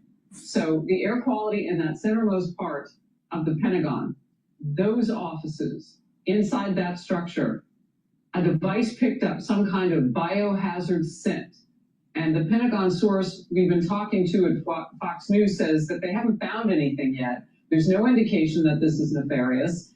And there is a shelter in place for people close to that area of the Pentagon. So I would term that as... Whoa. What's that? I just built a budgeting app in Base 44. Guys, Nina just built an app. Impossible. Ignorant kid. Code. Interesting. Can it generate reports? It can now. Nice. Pentagon. So I would term that as, having been there, it's been many years I've been in that close, but my dad worked there for years. I can tell you that that's a lockdown situation. So no one in, no one out. And they want other people to stay away from that area of the building, and they are testing the air now in several locations to make sure whatever was detected. My knee-jerk reaction on this, because this is breaking news here, my knee-jerk reaction is the sensor that's picking something up is faulty. And this is a nothing burger. That's my gut feeling on this. Situation that can spread. So I want to get more detail now on exactly how long this incident has been going on, because what's important about that is those areas are tight, and you want to know, well, has it spread? And so, yes, it is great to have people not go into that area. Have they started evacuating anybody out of that building? So we are watching for that. Our Lucas Tomlinson, we are rounding up our team right now. Our Lucas Tomlinson will be live at the White House just moments from now. But as you look at the structure, you can see the enormity. And on any given day, you have thousands of people inside the Pentagon. You have contractors coming in and out. I mean, it would be an untold number of people that would be gathered in meetings and that sort of thing inside this huge structure. So with a certain number of them on lockdown at the center point, and also if you can go back, and I don't know, this is file, but our live shots seem to have a better overhead view of the Pentagon. Yeah, you can see that open area in the center. And then all around that, in that first ring, are the offices that we're talking about. And then it just sort of spins on around, and it gets wider and wider and wider. Again, thousands of people. Lucas Tomlinson is live at the White House with more on this. Lucas, what are your sources telling you?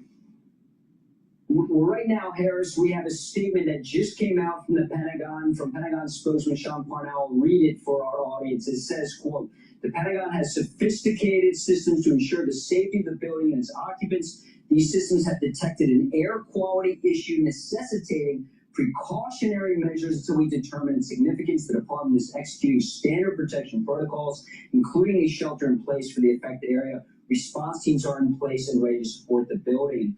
We just learned from Arlington County Fire Department, they have dispatched some hazmat units to the Pentagon on any given day. Harris, you mentioned there's about 20,000 people at the Pentagon, the largest office building in the United States, one of the largest office buildings in the world.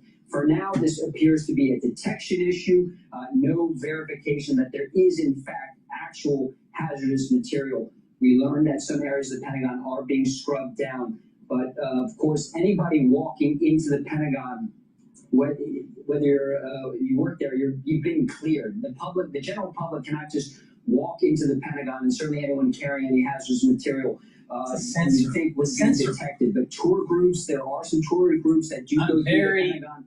I'm 80% sure it's the sensor. It went bad. It's not a big deal. Things again are scrubbed before entering the Pentagon. So right now this appears to be an alarm. We have no confirmation that there's actually hazardous material inside the Pentagon. To go. And when you go in, you bring up a wonderful point. It's also very hard to even get to the doors that lead into the inner sanctum area where you see, Secretary of War in those offices. And so getting into that area, you have to have a reason to be there. It's more than just them checking ID and all of that. Yeah. But what can you tell me, and of course you have served, and so I know you've been in and out of that building as well. What can you tell me about the A-ring at the Pentagon, which is where they first detected this hazmat scent through, and what they're looking at right now, whether or not it's nefarious or something naturally occurring and just too much of it? If you have a picture of the Pentagon, Harris, to share with our audience, the A-ring is the most closest to the center of the Pentagon. The E-ring would be the outer perimeter of the Pentagon. The A-ring is the the center point of the Pentagon.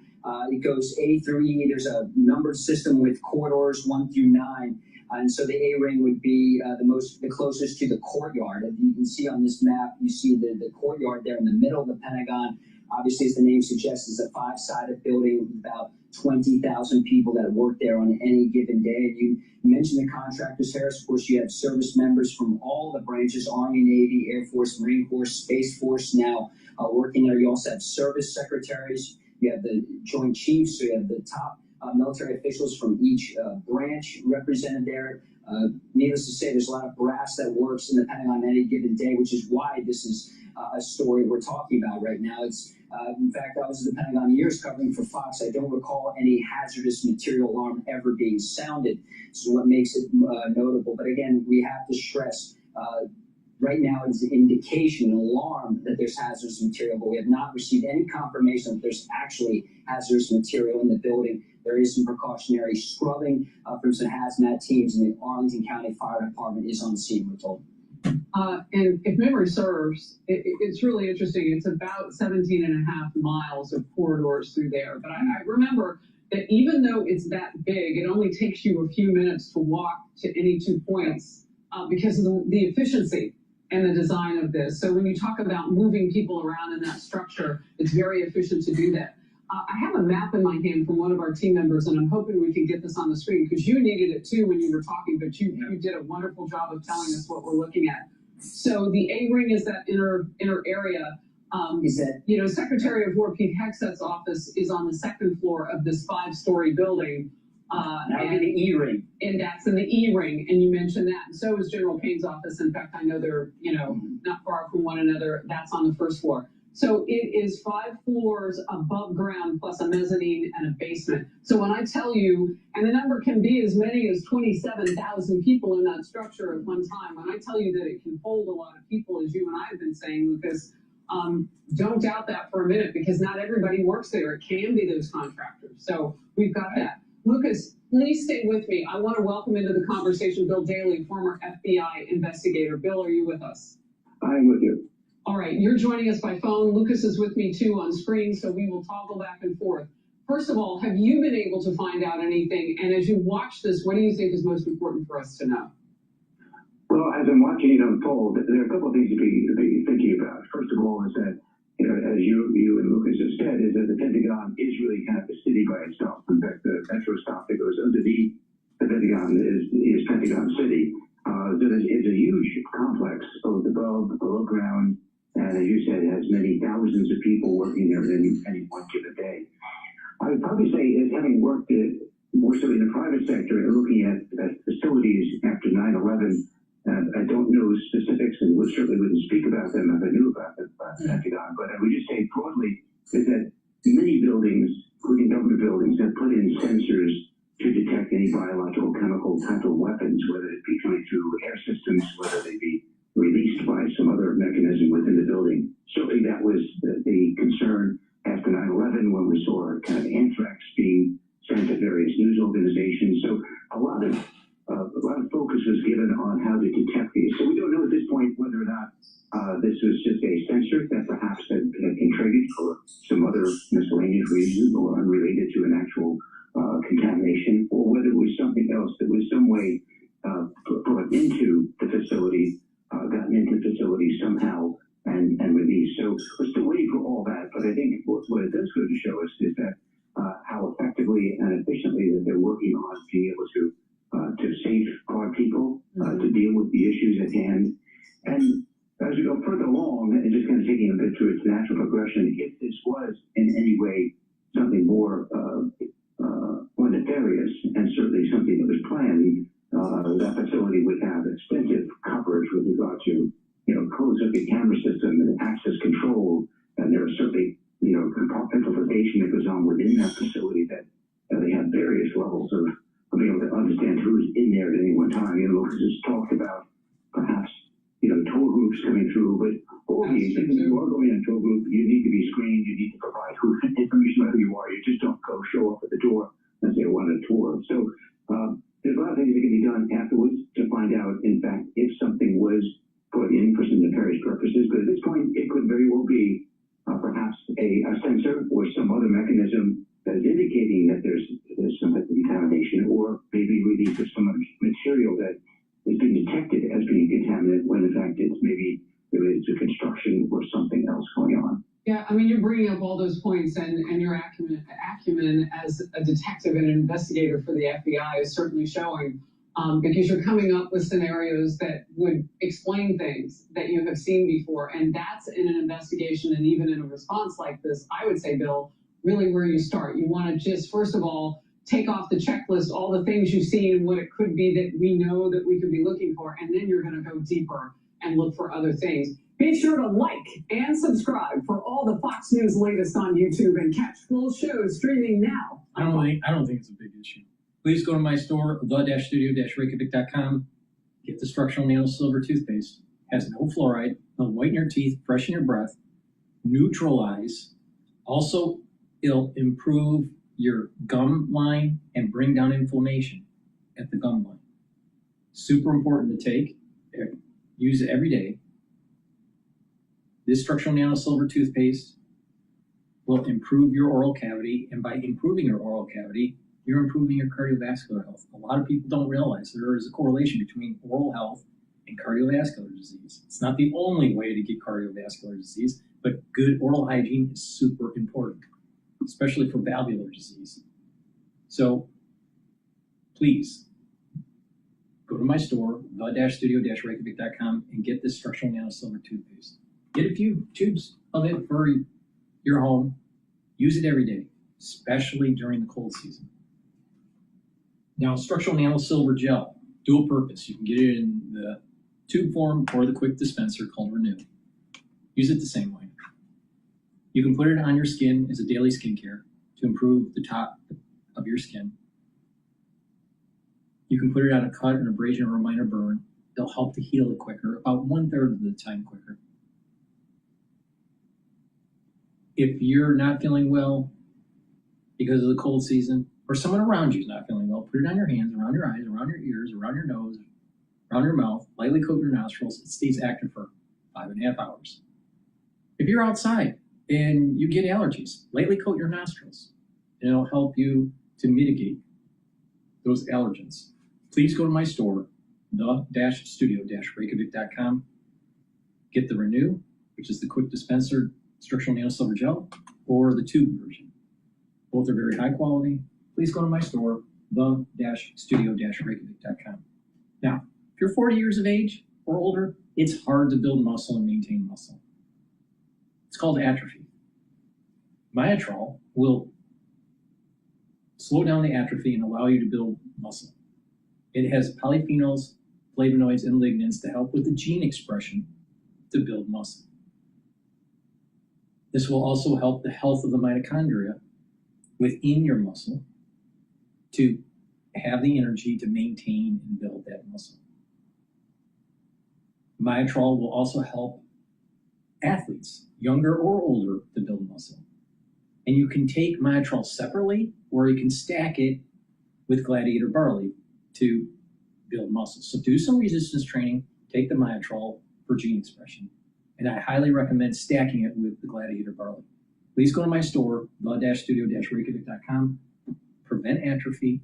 And when you're building more muscle, you're producing more myokines, you're producing higher concentrations of BDNF, and you're protecting your neurons. A lot of people don't realize that musculature, when you're older, you're protecting your brain. Super important.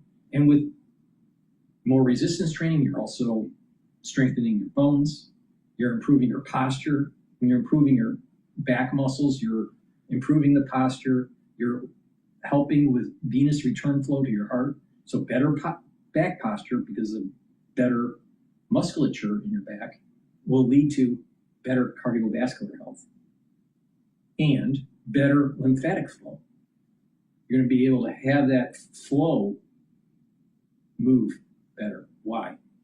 Well, by having better back posture, you're not hunched over, and you're going to have easier flow upward for your lymphatic system and your venous return flow to your heart, but also by building up muscles, especially in your legs, in your calves. That muscle, that calf muscle, acts like a heart. And it helps to pump blood from the lower extremities back to the heart. And that pulsation, with contraction of musculature also helps to squeeze the lymphatic system and have it to return.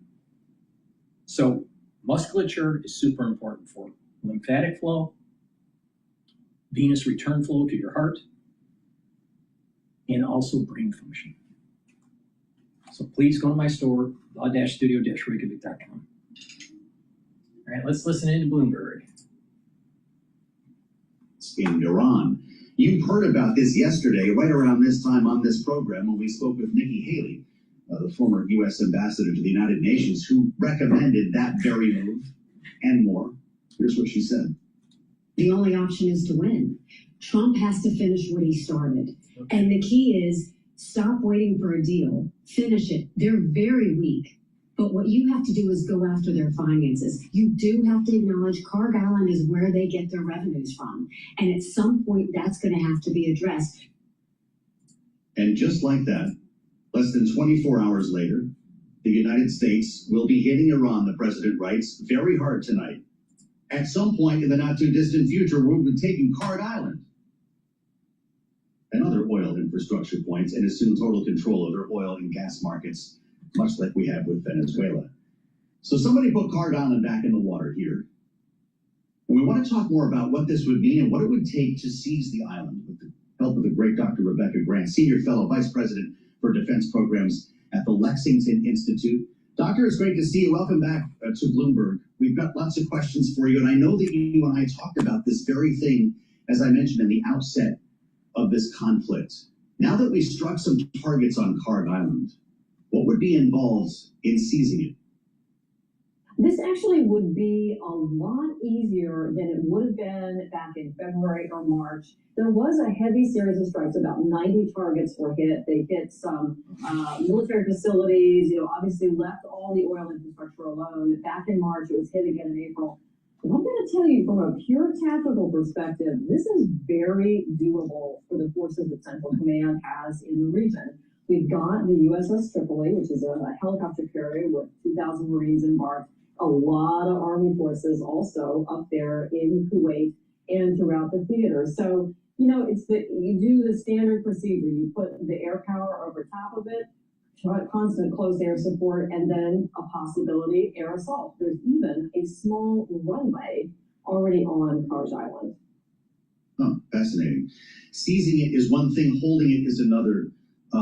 Rebecca Grant, would we need a no-fly zone, or do we already have the assets in place for force protection if we had men and women on Carg Island? Exactly. Force protection is at the top of the list. We already kind of have a no-fly zone. We have air dominance over that region. And the fact that President Trump is speculating about this reconfirms to me that he has looked at plans for Carg Island. They've probably been working on these for months and refining them. A force protection, that's going to come down to counter drone, counter UAS, and counter missile systems. But if you think about it, it's not unlike defending an airbase in a forward area, or like in Afghanistan when we would send forces forward at a forward army and refueling point and know we needed to defend that perimeter and that airspace. It's not unlike defending Guam, for example. So this is something that the Army, the Air Force, and Navy as well together are very, very capable of doing. I think they can button up the airspace over Carg Island. The president will have been briefed on the prospect of casualties, whatever that may be, we don't know. But this is something that can definitely be done, and you don't need a big occupying force on Carg Island. You hold all the approaches to it. You don't need to put a lot of American ground forces in there once we have it. Really, it's interesting to hear you describe it like this, because so many have gone out of their way to talk about what a high-risk operation this would be for our military. But I'm curious, you mentioned drones, and we saw the use of an autonomous ship, that Corsair, that picked up the 2 downed Apache crew members earlier this week. To what extent, if any, Could we rely on automated technology, drones, and the like to do some of the job that men and women might normally do? Yes, well, that pickup was amazing. And remember, Admiral Brad Cooper, who's the commander of U.S. Central Command, his previous job, he was in charge of all the Navy unmanned surface vessel experimentation in the Gulf, Task Force 59. He is an expert in all of these things. So what we're seeing is a lot of manned, unmanned teaming between systems across all the services. And yes, we will do that. Now, to actually take Rhode Island, that is going to involve U.S. Soldiers, Marines, Special Forces going in there to do that. Because I think what Trump would want is to leave the oil facilities running and simply take that over. There is definitely risk in this operation, but tactically, it is doable. A higher risk operation might be unearthing the highly enriched uranium that we've spent so much time talking about. The president calls it the nuclear dust. That would be more men material and would take a longer period of time, right, to actually excavate and remove that material. Have we been refining plans to do that as well? Oh, probably. They haven't showed them to me. But it's the same concept that with the amount of air dominance we have, you air assault forces establish a perimeter, defend that perimeter, and because Iran's drone and missile capabilities have been so beaten down, we've got a good chance of doing this. And remember, we've got forces that were very experienced with operations in Iraq, Afghanistan, Syria, and they know how to defend a perimeter and defend a site like that. So it's not no risk. It does take time, but that basic concept of air assaulting into an area, holding it, and getting a job done, whether it's taking out nuclear dust or seizing the oil pumping facilities. That is something our military is trained and ready to do. Really interesting. The president talked quite a bit yesterday about next steps, knowing that he is still, of course, trying to pursue a diplomatic track here, but it sure looks like military activity is more likely. When he talks about hitting them even harder tonight, Rebecca Grant, are we talking about water facilities, power plants? What actually makes a dent for this regime? It is possible to put some of those legitimate military infrastructure targets on the list. When he talks about hitting harder, my mind immediately goes to strikes from our bombers, our B-1s, B-52s, B-2s as well, that carry the heavy ordnance. Also our F-15Es, our F-16s, F-35s that carry heavy ordnance. We did Tomahawk strikes just recently, great weapon, but it's a relatively smaller warhead. I think he's talking about taking out some more of the industrial targets. Anything where Iran was trying to sweep up the dust and get back in business, he may have on the strike list. Yeah. Nobody embraces the quality of our exquisite weapons quite the way Dr. Rebecca Grant does. Somebody mentioned on the program yesterday, when the president talked about the actual ships and oil that we've been sneaking through at night for some time now, he said 100 million barrels, and Iran just found out about it. Is that because of that Apache that went down? Was that Apache helping to provide protection for ships going through the strait, do we think? We know that the Apaches have been driving off IRGC small boats and doing counter-drone kills for about a month. So they haven't said anything official, but I believe, yes, that Apache was creating safer conditions across the Strait of Hormuz. It's an incredibly capable platform with a lot of new upgrades. What's very interesting about Dr. Grant, Rebecca Grant? She reminds me of Martha Stewart. There's a Martha Stewart aspect to her, even the way she talks. Has had that drone up there, and I suspect the Apache crew may have been trying to shoot it down as well. Yes, and the Apaches, they're up there right now, working in that area, of course. Is the drone threat still the most serious to our aircraft and boats? The drone threat is still there. I would say it's a challenging threat, but one where we have a lot of overmatch. There's also a missile threat too. Iran is still able to shoot here and there. It is not enough to dislodge either our great U.S. Navy blockade, of course, our two carriers, or to really threaten our land-based air. So we still have the freedom of action and all the overwhelming advantage. But yes, we're trying to get after the remnants of that drone and missile threat. Really interesting. It's always great to spend some time with you, Dr. Rebecca Grant. Famously at the Lexington Institute. Think of this as your intelligence briefing like the president would get in the morning. Doctor, thank you. We appreciate your expertise. These are... Please go to my store, the-studio-reykjavik.com. If you have pain, either because of arthritis, a sprain, pulled muscle, tension headache, take the Super Strong Relief. This will work within 90 seconds to relieve your pain or eliminate the pain temporarily. It's very strong. It's a great way to alleviate arthritic pain. So please go to my store and get the Super Strong Relief. And what appears to be a first ever exploration of this Spy Powers Act. We'll talk about it with Rick and Jeannie a little bit later on in the program at the top of the hour. Kaylee Lyons' conversation with Senator Todd Young. We'll spend time with Congressman Greg Lamb. All right, let's listen in to live now about this Pentagon incident.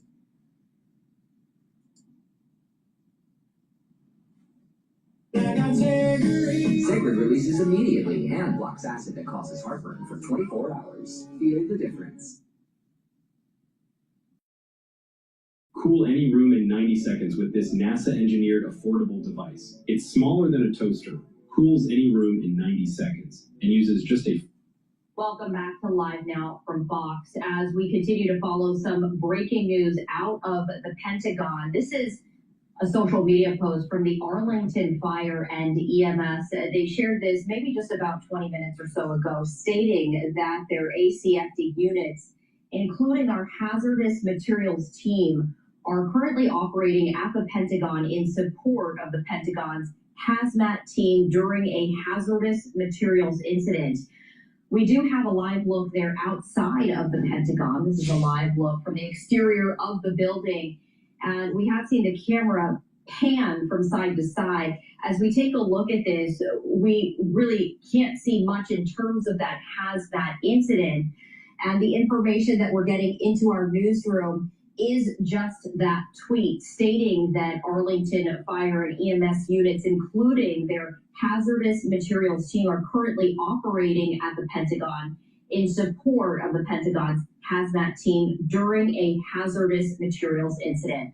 Still a lot of questions left unanswered at this hour, including what specifically the potential hazardous materials include and what led to this incident. We've been keeping a very close eye on social media posts as well as websites with the Pentagon. And as of now, we don't have any particular information, but this is a relatively large police presence as there are multi-agencies responding to this particular incident itself. This is from Fox News saying that a hazardous materials incident reported at the Pentagon by emergency officials in Arlington, Virginia. So at this hour, what we do know is that Arlington EMS is responding in conjunction with the hazardous materials unit at the Pentagon itself, resulting in a large police presence right there.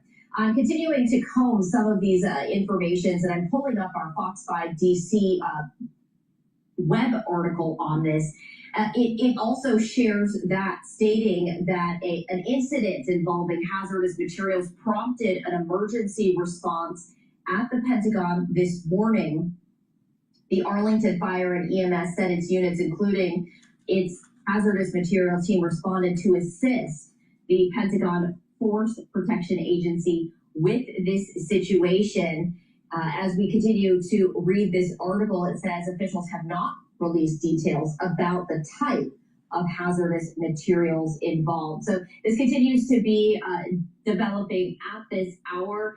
As we continue to gather more information, we will bring that to you. It's also unclear as to where specifically in the Pentagon this incident occurred. But this is a live look outside of the Pentagon itself, as we do see traffic there moving. Please go to my store, the-studio-reykjavik.com, and get the collagen. Collagen will help with your skin, your hair, your nails, musculature, bone density, even joint health. Take it every day. It's a powder. It's a month's supply. If you take a full scoop, some people take a half a scoop, and therefore this container would last you about 2 months.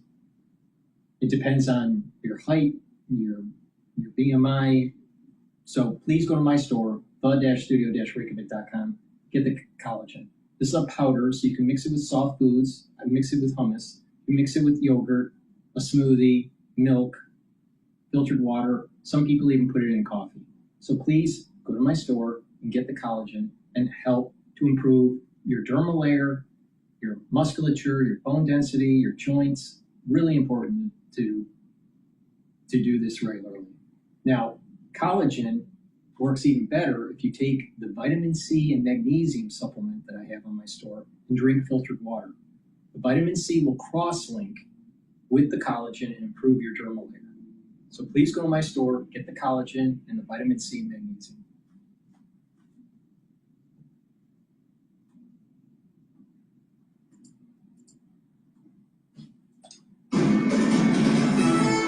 It's 12:40 on Wall Street. We do check markets all day long here at Bloomberg. Stocks are higher, beating down chip makers, getting a lift right now. You have the stocks advancing by 3.7%. Philadelphia Stock Exchange Semiconductor Index. All of this with the S&P right at 7,300 even, up 33 right now, up by about 0.5%. Dow Industrials back above 50,000, 50,280, higher by 360 points. The Dow up 0.7%.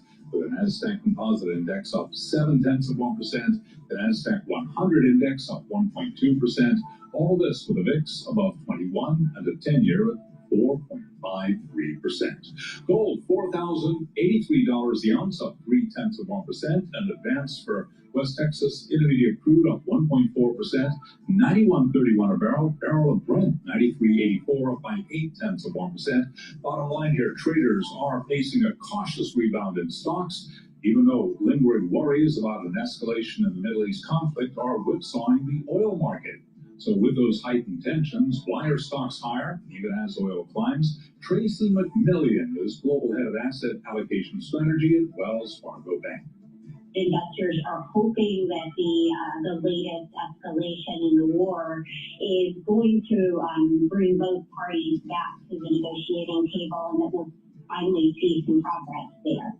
Tracy McMillian of Wells Fargo. Ken Griffin is expanding his bet on Miami, and fresh off a clash with New York Mayor Zoran Mamdani, Griffin has updated his plans for a multi-billion-dollar commercial tower and development along Biscayne Bay. The billionaire Citadel founder has revealed a proposal to construct a 300-unit apartment building, and a 1,420-space parking garage alongside another office building that Griffin owns. Stocks higher. S&P up 29, up by about 0.4%. The 10-year, 4.53%. Again, the VIX just above 21. I'm Charlie Hallett. Joe Matthew. That is a Bloomberg Business Flash. All right, Charlie, thank you so much. A little different than things looked around this time yesterday. We'll have more from Charlie on the markets coming up at the top of the hour. 1 p.m. Eastern, hour 2 of Balance of Power. Kaylee's making her way back over from the Capitol. She just was up there interviewing Senator Todd Young. And we'll welcome our global television audience to the conversation. For now, it's just us kids and our panel in just a moment. As we look ahead to the big birthday bash on Sunday, I was regaling, if you weren't with us earlier, my story of getting the first glimpse of the Claw earlier today. Cece's a big fan of the Claw. She's part of the reason why I went. You stand under this thing, it's almost 100 feet tall. It's taller than the White House itself. And yeah, you've got the octagon there. It's all set for the cage match. And these guys will be kicking the heck out of each other on Sunday night, wondering if it's going to rain or even bring thunder and lightning. If you're in the stands, or one of the fans, you're probably not going to be covered if that's the case. I am totally against this, being on the White House lawn. It's just bread and circus. It's to try to entertain you, so you're not focusing on the real issues of the day, like oil prices. WTI is trading at $91 a barrel. How inflation is at 4.2%. How the K-shaped economy is hurting many middle-class Americans. We should be focusing on that. What about what the Federal Reserve will do? The job market, artificial intelligence, and how it's hurting potentially the job market, which there's data points that suggest that's what's happening. You know, but it's bread and circus. Bread circus. This is not presidential. This is the problem with Trump.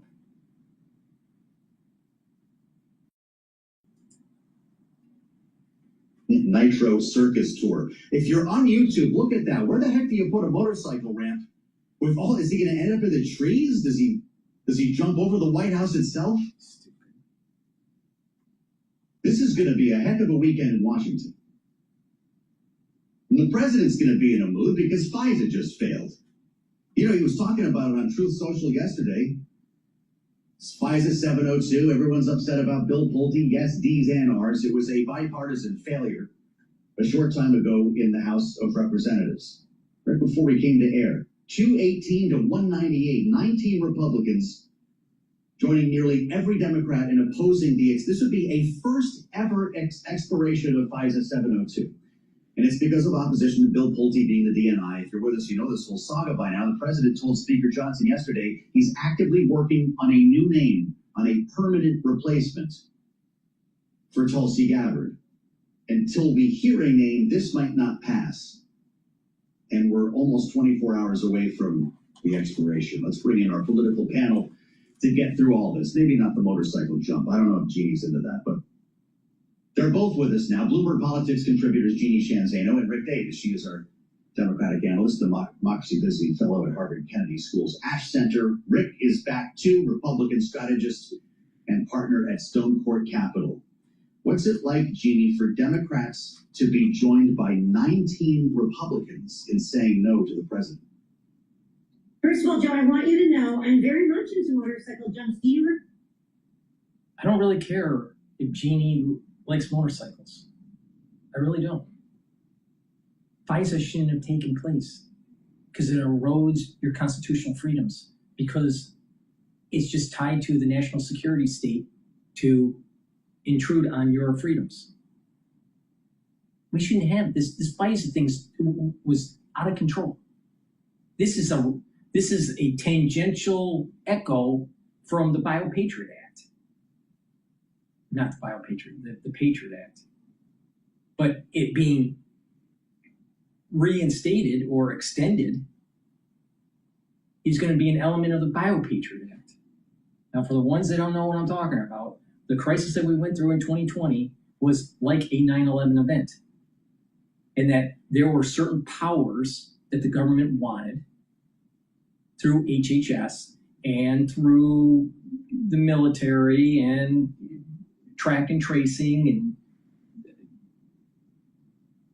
and digital currency. All this stuff is tied into what I call legislation in a patchwork that could be put under the umbrella of the Biopatriot Act. And what it does is that it allows for further erosion of your constitutional freedoms and more government control through the surveillance state. So, no, sunset FISA. You don't need it. But they turn it into a political fight with Trump. No, it's not about Trump. They should just not extend it because we shouldn't have it. Gotta be honest, I'm not sure I believed it, that this would happen, that we would get to this point. Is 702 going dark tomorrow? I hope so. Yeah, I'm still stunned that Congress hasn't really figured out a way to manage this through the process. Yeah, I mean, best I can tell, the Senate failed on Wednesday to pass a bill in the House today. There doesn't seem to even be any appetite to take another vote. I mean, it's really extraordinary. And yes, there are reforms to the FISA 702 law that ought to be done, that you could actually work through the normal committee process and have it fixed up the way you want it. No, and it's not really that partisan a decision. No. But when the president threw Bill Pulte into this fire and exploded everything. No, it's not about Pulte. It's not about Pulte. That's window dressing. The big concern here is the erosion of your constitutional freedoms because of a national security state. And even John Boone has said he does not want the DNI office to be weaponized. And this is all about elections and the hunt for a rationale that the elections were stolen in 2020 and a bulk work to claim that they're being stolen in the midterms. And so I think the red lights are flashing everywhere in the political offices of the Hill. And I think it's this important aspect of it. That is a fascinating framing of this, Rick. And I know that you see this largely the same way here, Jeannie. If this is allowed to happen, FISA goes dark, presumably the United States is in more danger. What does a DNI Pulte do with the information that he will suddenly have access to? We know what he did with private mortgage information. What would he do with the CIA, for instance, at his whim? Yeah, and I think we should say that because FISA operates under this year-long certification by the special court, it'll continue existing surveillance until March 2027, when it will go dark. But, whether they can take on new surveillance, I think is a question I don't have a good answer for. But I think what we will see Pulte do is exactly what we saw his predecessor do or try to do, Tulsi Gabbard. The Trump administration is intent on using an idea of foreign interference, of which we don't have. They're not focused on how FISA can be weaponized against an American citizen that is completely innocent. Spy powers? What about constitutional freedoms? That's what Jeannie and Rick Davis should be talking about. Two dipshits on Bloomberg.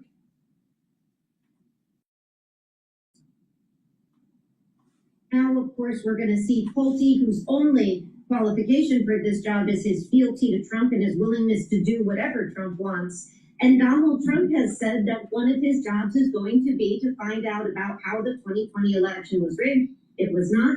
And the question then becomes, does he attempt to then undermine the midterms in 2028? But I think the critical component here, just with the president talking about the SAVE Act in the last few days, he has been intent since he got back into office to using foreign interference as a pretext for getting the federal government involved in supervision of elections at the state and local level. It's as sort of simple and unconstitutional as that, because of course the federal government has no real role in that. But it's a pretext from which we can see Pulte try to do things like cherry pick information from intelligence, and this is something that Mark Warner talked about publicly, and use that as a pretext for doing something like sending ICE in. That is where we are at this point, and that's why I agree with everybody who voted against the continuation of this. We are better off not having a renewal than having Bill Pulte in there at this point. Boy, do you share that sentiment, Rick? Is that the end game here? Is that why Tulsi Gabbard went to Fulton County to seize the ballots? Yeah, look, I think all of this has the similar common string, right? I mean, I think when you pull that string, as Jeannie said, you go back to the 2016 elections, and the Russian investigation and the efforts by Tulsi Gabbard to try and basically reframe that as the Obama attack. This is what I'm saying. FISA was used to be weaponized against political enemies, against certain constituencies within the citizenry. It should be sunsetted.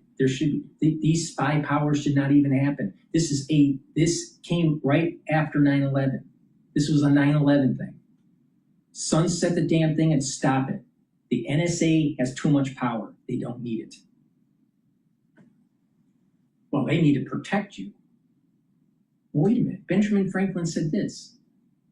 If you need the government to protect you by giving up your freedoms, you no longer have freedoms and you are no longer protected.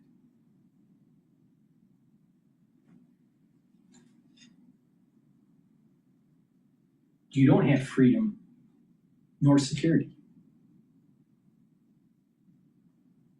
The whole idea of the Enlightenment in our constitutional republic, life, liberty, and the pursuit of happiness, and all our property rights, is realizing that life is risky and you don't need the government to cushion it. Because when they try to cushion economically or militarily or through spy powers, you no longer have constitutional liberties. That's what this is about. It's not about Pulte. This is an overextension of a surveillance state post 9/11.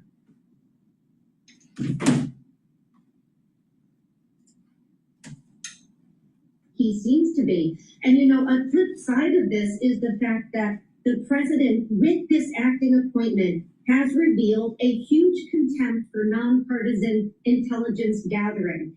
It's another in a long line of attacks from the president on expertise. Everything in the president's mind should be used as a partisan issue, and nonpartisan intelligence is something that he has no interest in. Well, we're wading into some deep waters here. Thankfully, we have Rick and Jeannie to guide the way. Rick Davis and Jeannie Shanzin.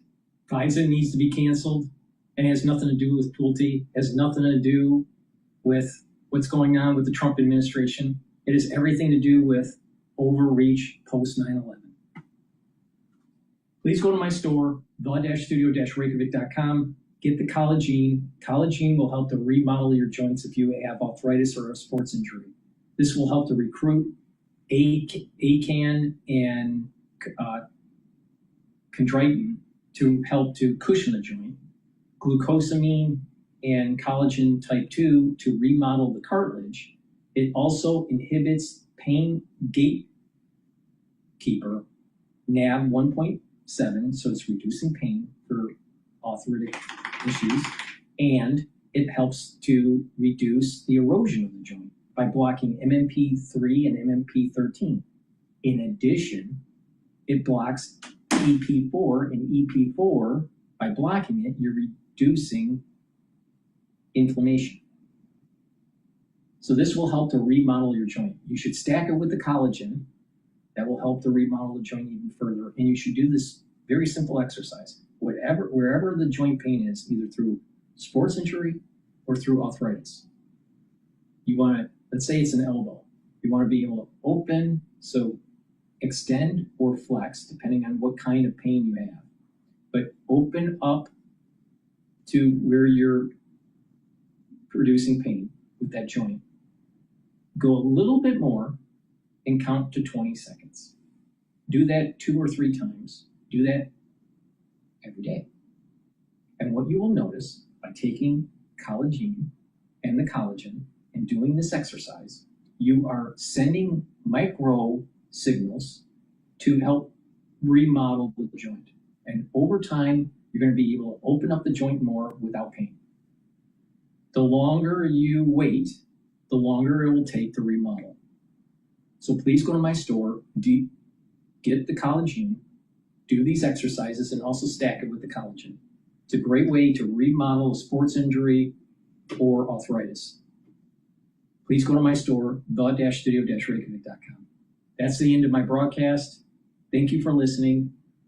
Please share the links, ask your social media to follow me. All these videos are for free, so please purchase the products, help support the channel. And if you would like, you can be a paid member to my Patreon channel or Substack channel to help support the free content that I produce. Thank you for listening and have a nice day.